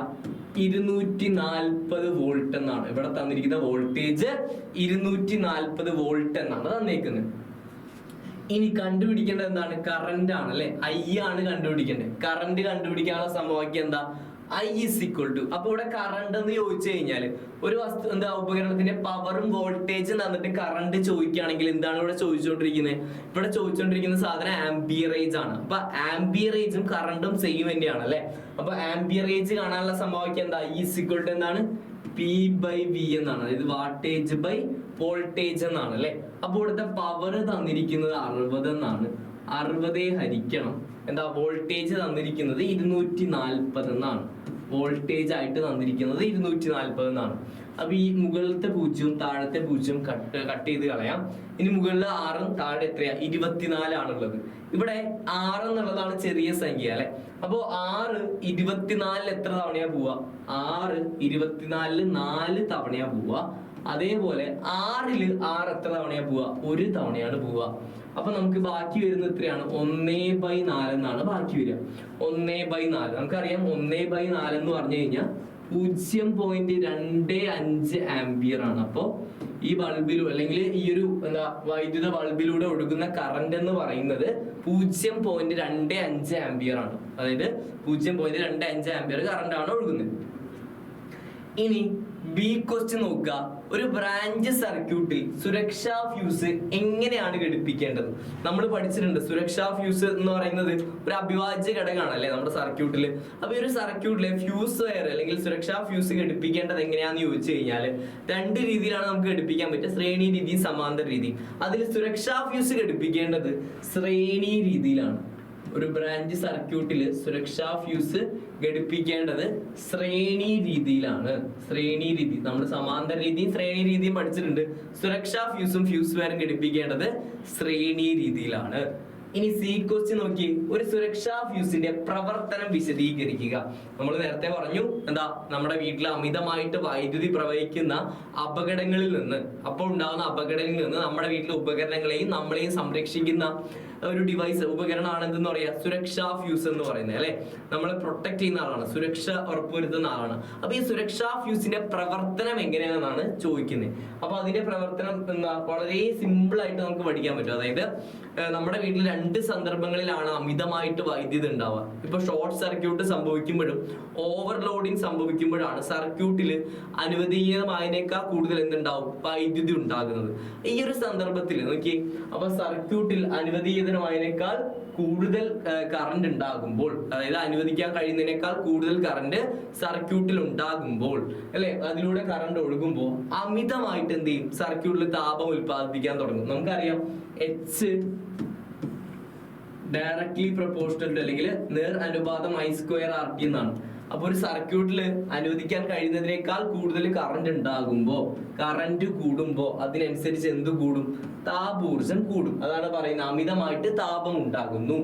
അപ്പോ നമ്മുടെ സർക്യൂട്ടിലെ തന്നെ ഒരു ഭാഗമാണ് എന്തെന്ന് പറയുന്നത്? ഫ്യൂസ് വയർ അല്ലെങ്കിൽ എന്താ? സുരക്ഷാ ഫ്യൂസ് എന്ന് പറയുന്നത്. ഈ സുരക്ഷാ ഫ്യൂസിന്റെ ഫ്യൂസ് വയറിന്റെ പ്രധാനപ്പെട്ട ഒരു പോയിന്റ് എന്ന് പറഞ്ഞാൽ അതിന് താഴ്ന്ന ദ്രവണാങ്കമാണ്. ദ്രവണാങ്കം വളരെ കുറവാണ്. അപ്പൊ വളരെ കുറച്ച് താപം വന്നാൽ അടക്കം ഇതിന് എന്ത് ചെയ്യാൻ പറ്റില്ല? താങ്ങാനായിട്ടുള്ള സാധിക്കില്ല. അപ്പോൾ ഇവിടെ താപോർജ്ജം കൂടുമ്പോൾ ദ്രവണാങ്കം കുറഞ്ഞ ഫ്യൂസ് വയർ ഉരുകുകയും, ഫ്യൂസ് വയർ എന്ത് ചെയ്യും? ഉരുകും. ഫ്യൂസ് വയർ ഉരുകി അവിടെ വെച്ച് എന്ത് ചെയ്യും? വൈദ്യുത ബന്ധം വിച്ഛേദിക്കും. അപ്പൊ അങ്ങനെ ഫ്യൂസ് വയർ ഉരുകി പോയി കഴിഞ്ഞാൽ പിന്നെ നമ്മുടെ വീട്ടിൽ എന്തുണ്ടാവില്ല? കറന്റ് ഉണ്ടാവില്ല. അതായത് സർക്യൂട്ടിലൂടെ കറന്റ് ഒഴുകില്ല. വൈദ്യുത ബന്ധം അവിടെ വെച്ച് വിച്ഛേദിക്കും. അപ്പൊ ഒരു സർക്യൂട്ടിൽ അനുവദിക്കാൻ കഴിയുന്നതിനേക്കാൾ കൂടുതൽ കറന്റ് ഉണ്ടാകുമ്പോൾ എന്ത് ചെയ്യുന്നു? അമിതമായി താപം ഉണ്ടാകുന്നു. അപ്പോൾ ദ്രവണാങ്കം കുറഞ്ഞ ഫ്യൂസ് വയർ ഉരുകി വൈദ്യുത ബന്ധം വിച്ഛേദിക്കുന്നു. ഇതാണ് എന്ത് ചെയ്യുന്നത്?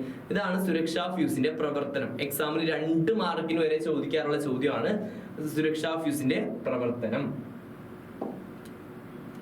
അടുത്ത ചോദ്യം, നമ്മുടെ 13ാമത്തെ ചോദ്യം നോക്കുക. വൈദ്യുതോർജ്ജത്തെ യാന്ത്രികോർജ്ജമാക്കി മാറ്റുന്ന ഉപകരണങ്ങളുടെ പേരെഴുതുക. നമുക്കറിയാം വൈദ്യുതോർജ്ജത്തെ നമുക്ക് പല ഊർജ്ജ രൂപങ്ങളിലേക്ക് മാറ്റാൻ സാധിക്കും.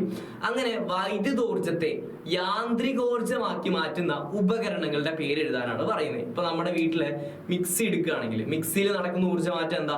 വൈദ്യുതോർജ്ജം എന്തായിട്ട് മാറാണ്? യാന്ത്രികോർജ്ജമായിട്ട് മാറാണ്. ഫാൻ എടുക്കുകയാണെങ്കിൽ ഫാനിൽ നടക്കുന്ന ഊർജ്ജമാറ്റം എന്താണ്? വൈദ്യുതോർജ്ജം എന്തായിട്ട് മാറാണ്? യാന്ത്രികോർജ്ജമായിട്ട് മാറാണ്. അങ്ങനെ ഒരുപാട് ഉപകരണങ്ങളുണ്ട്. അപ്പൊ നമുക്ക് 2 ഉപകരണങ്ങളുടെ പേര് എഴുതാനാണ് പറയുന്നത്. ഒന്നാമത്തായിട്ട് നമുക്ക് എന്തെന്ന് എഴുതാം? മിക്സി എന്ന് എഴുതാം. രണ്ടാമത്തെ ഉപകരണം എന്താണ്? ഫാൻ. ഇപ്പൊ മിക്സിയിലും ഫാനിലൊക്കെയാണ് എന്തെന്ന് പറയുന്നത്? വൈദ്യുതോർജ്ജം എന്തായിട്ട് മാറുന്നത്? യാന്ത്രികോർജ്ജമായിട്ട് മാറുന്നത്. അപ്പൊ ഇവിടെ നടക്കുന്ന ഫലം എന്താന്ന് ചോദിച്ചാല് യാന്ത്രിക ഫലമാണ്. വൈദ്യുതോർജ്ജം യാന്ത്രികോർജ്ജമായിട്ട് മാറുകയാണ്. അങ്ങനെ 13 ചോദ്യങ്ങൾ നമ്മൾ ചെയ്തു. അടുത്തത് 14ാമത്തെ ചോദ്യം.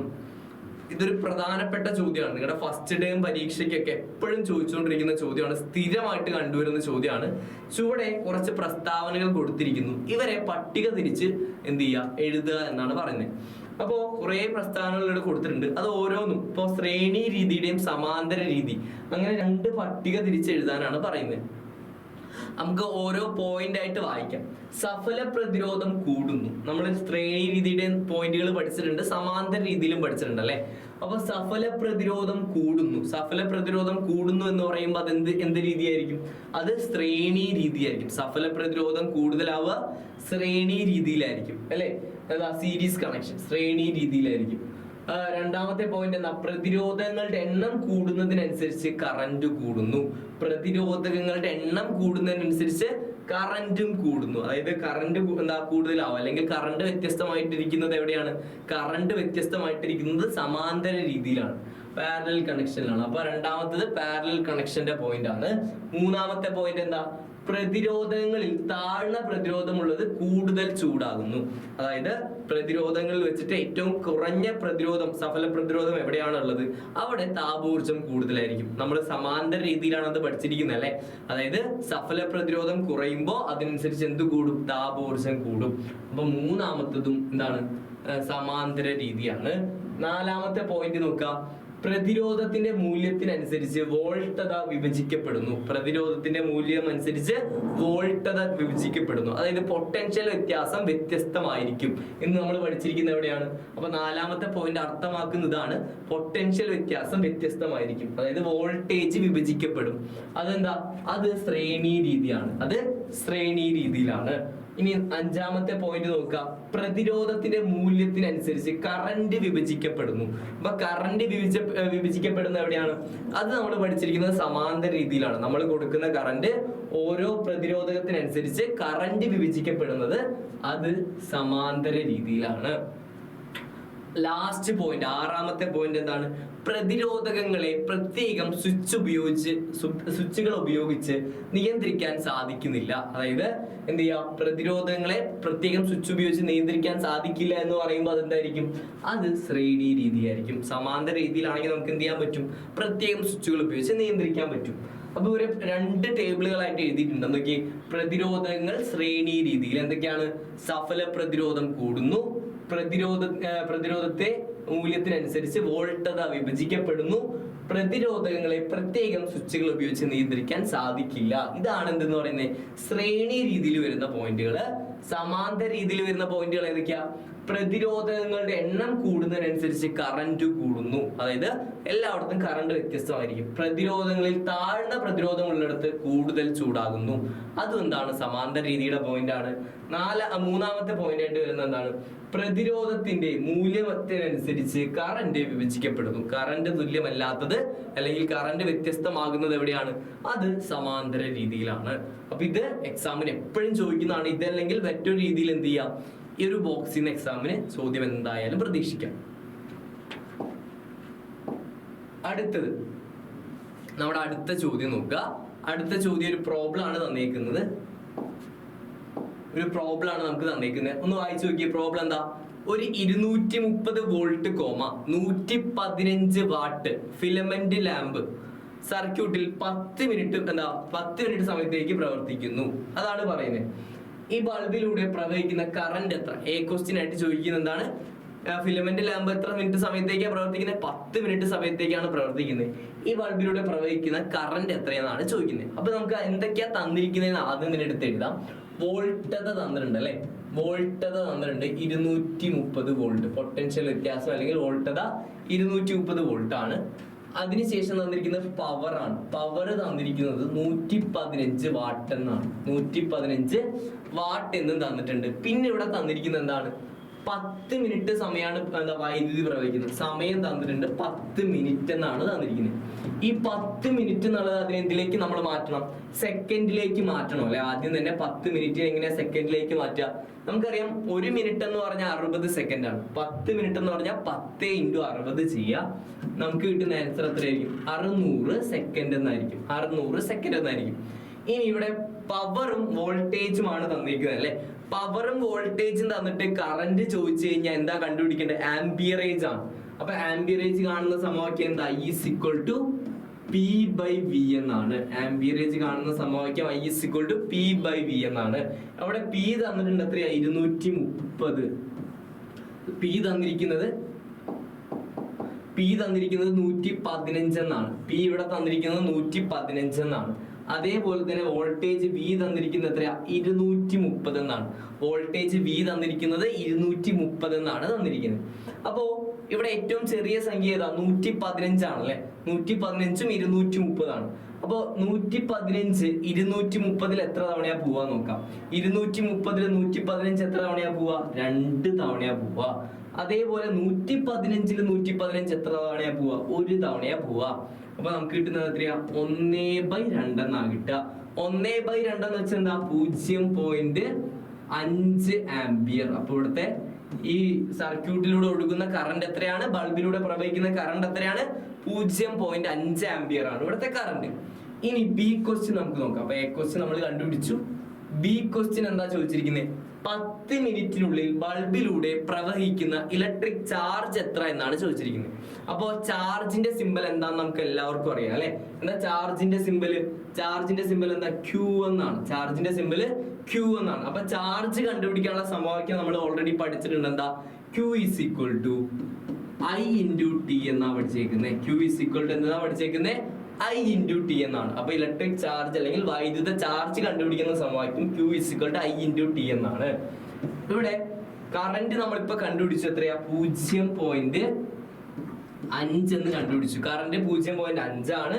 ഇൻറ്റു ടൈം നമ്മൾ ഓൾറെഡി സെക്കൻഡിലേക്ക് മാറ്റി വെച്ചിട്ടുണ്ട്. എത്രയാ? 600. അപ്പൊ നമുക്കറിയാം 0.5 കൊണ്ട് ഏതൊരു സംഖ്യനെ ഗുണിച്ചാലും അതിന്റെ പകുതിയാ കിട്ടുക. അപ്പൊ 0.5 × 600 ചെയ്യുമ്പോൾ നമുക്ക് കിട്ടുന്നത് 300 എന്നാണ്. നമ്മുടെ ഉത്തരമായിട്ട് കിട്ടുന്നത് 300 എന്നാണ്. നമ്മളിപ്പോ കണ്ടുപിടിച്ചത് വൈദ്യുത ചാർജ് ആണ്. വൈദ്യുത ചാർജിന്റെ സിമ്പൽ Q ആണ്. വൈദ്യുത ചാർജിന്റെ യൂണിറ്റ് കൂളോം എന്നാണ്. അപ്പൊ നമുക്ക് കിട്ടിയ ആൻസർ എത്രയാ? 300 കൂളോം എന്നാണ്. അപ്പൊ ഇവിടെ കറന്റ് നമുക്ക് കിട്ടി 0.5 ആംബിയർ എന്നും അതേപോലെ തന്നെ ഇവിടുത്തെ വൈദ്യുത ചാർജ് നമുക്ക് കിട്ടി 300 കൂളോം എന്നാണ്. അപ്പൊ എന്താ? ഈ ക്വസ്റ്റ്യൻ കഴിഞ്ഞു. അടുത്ത ക്വസ്റ്റ്യനിലേക്ക് പോവാം. നമ്മുടെ ലാസ്റ്റ് ക്വസ്റ്റ്യൻ ആണ്. നമ്മുടെ അവസാനത്തെ ചോദ്യമാണ്. അവസാനത്തെ ചോദ്യം എല്ലാവരും ശ്രദ്ധിച്ച്. 230 വോൾട്ടിൽ പ്രവർത്തിക്കുന്ന ഒരു താപന ഉപകരണത്തിലൂടെ 460 താപന ഉപകരണത്തിന്റെ പ്രതിരോധം 460 ഓം ആണെങ്കിൽ 10 മിനിറ്റ് സമയത്തേക്ക് ഉൽപ്പാദിപ്പിക്കപ്പെടുന്ന താപം എത്ര? ഇതാണ് ചോദ്യം. അപ്പോ ഒരു താപന ഉപകരണത്തിന്റെ പ്രതിരോധം തന്നിട്ടുണ്ട്. എത്രയാ? 460 ഓം ആണ്. ഇത് 240 വോൾട്ടിലാണ് പ്രവർത്തിക്കുന്നത്. ഇതിലൂടെ ഒഴുകുന്ന കറണ്ട് എത്ര മിനിറ്റ് സമയത്തേക്കാണ് ഒഴുകുന്നത്? 10 മിനിറ്റ് സമയത്തേക്കാണ് ഒഴുകുന്നത്. അപ്പൊ ആദ്യം തന്നെ നമുക്ക് പറയാം ഇതിന്റെ വോൾട്ടത തന്നിരിക്കുന്നത് 230 വോൾട്ട് എന്നാണ്. വോൾട്ടത അല്ലെങ്കിൽ പൊട്ടൻഷ്യൽ വ്യത്യാസം 230 വോൾട്ട് എന്നാണ്. അതേപോലെ തന്നെ ഈ ഉപകരണത്തിന്റെ പ്രതിരോധം തന്നിരിക്കുന്നത് 460 ഓം എന്നാണ്. 460 ഓം എന്നാണ്. ഇനി സമയം കൂടി തന്നിട്ടുണ്ട്. സമയം 10 മിനിറ്റ് എന്നാണ് തന്നിരിക്കുന്നത്. 10 മിനിറ്റ്. നമുക്കറിയാം 10 മിനിറ്റ് എന്ന് പറഞ്ഞാൽ എത്ര സെക്കൻഡ് ആണ്? 10 മിനിറ്റ് എന്ന് പറഞ്ഞാൽ എന്താ? 10 മിനിറ്റ് ഇൻറ്റു നമുക്ക് എന്ത് ചെയ്യാം? 60 ചെയ്യാം. അപ്പൊ 600 സെക്കൻഡ് ആണ്. 10 മിനിറ്റ് എന്ന് പറഞ്ഞാല് 600 സെക്കൻഡ് ആണ്. അപ്പൊ ഇത്രയും കാര്യങ്ങളാണ് എന്ത് ചെയ്തിരിക്കുന്നത്? തന്നിരിക്കുന്നത്. ഇനി നമുക്ക് നോക്കാം. ഇവിടെ താപോർജ്ജം അല്ലേ കണ്ടുപിടിക്കണ്ടേ? H അല്ലേ കണ്ടുപിടിക്കണ്ടേ? അപ്പൊ ഇവിടെ V തന്നിട്ടുണ്ട്, R തന്നിട്ടുണ്ട്, T തന്നിട്ടുണ്ട്. അപ്പൊ താപോർജ്ജം കണ്ടുപിടിക്കാൻ നമ്മൾ ഏത് സമവാക്യമാണ് ഉപയോഗിക്കുക? H = V² / R into T എന്ന സമവാക്യമാണ് നമ്മൾ ഉപയോഗിക്കുക. H is equal to V square by R into T എന്ന സമവാക്യമാണ് ഉപയോഗിക്കുക. അപ്പൊ ഇവിടെ വി സ്ക്വയർ എന്ന് പറഞ്ഞാൽ ഇവിടെ വി തന്നിരിക്കുക 230 എന്നാണ് അല്ലെ. അപ്പൊ വി സ്ക്വയർ എന്ന് പറഞ്ഞാൽ എന്താ 230 ഇൻറ്റു 230 ഹരിക്കണം റെസിസ്റ്റൻസ് അല്ലെങ്കിൽ പ്രതിരോധം തന്നിരിക്കുന്ന എത്രയാണ് 460 എന്നാണ് അല്ലെ. 460 ഇൻറ്റു ഇവിടെ സമയം തന്നിരിക്കുന്നത് എത്രയാ 600 സെക്കൻഡ് എന്നാണ്. ഇത്രയാണ് ചോദ്യത്തിൽ തന്നിരിക്കുന്നത്.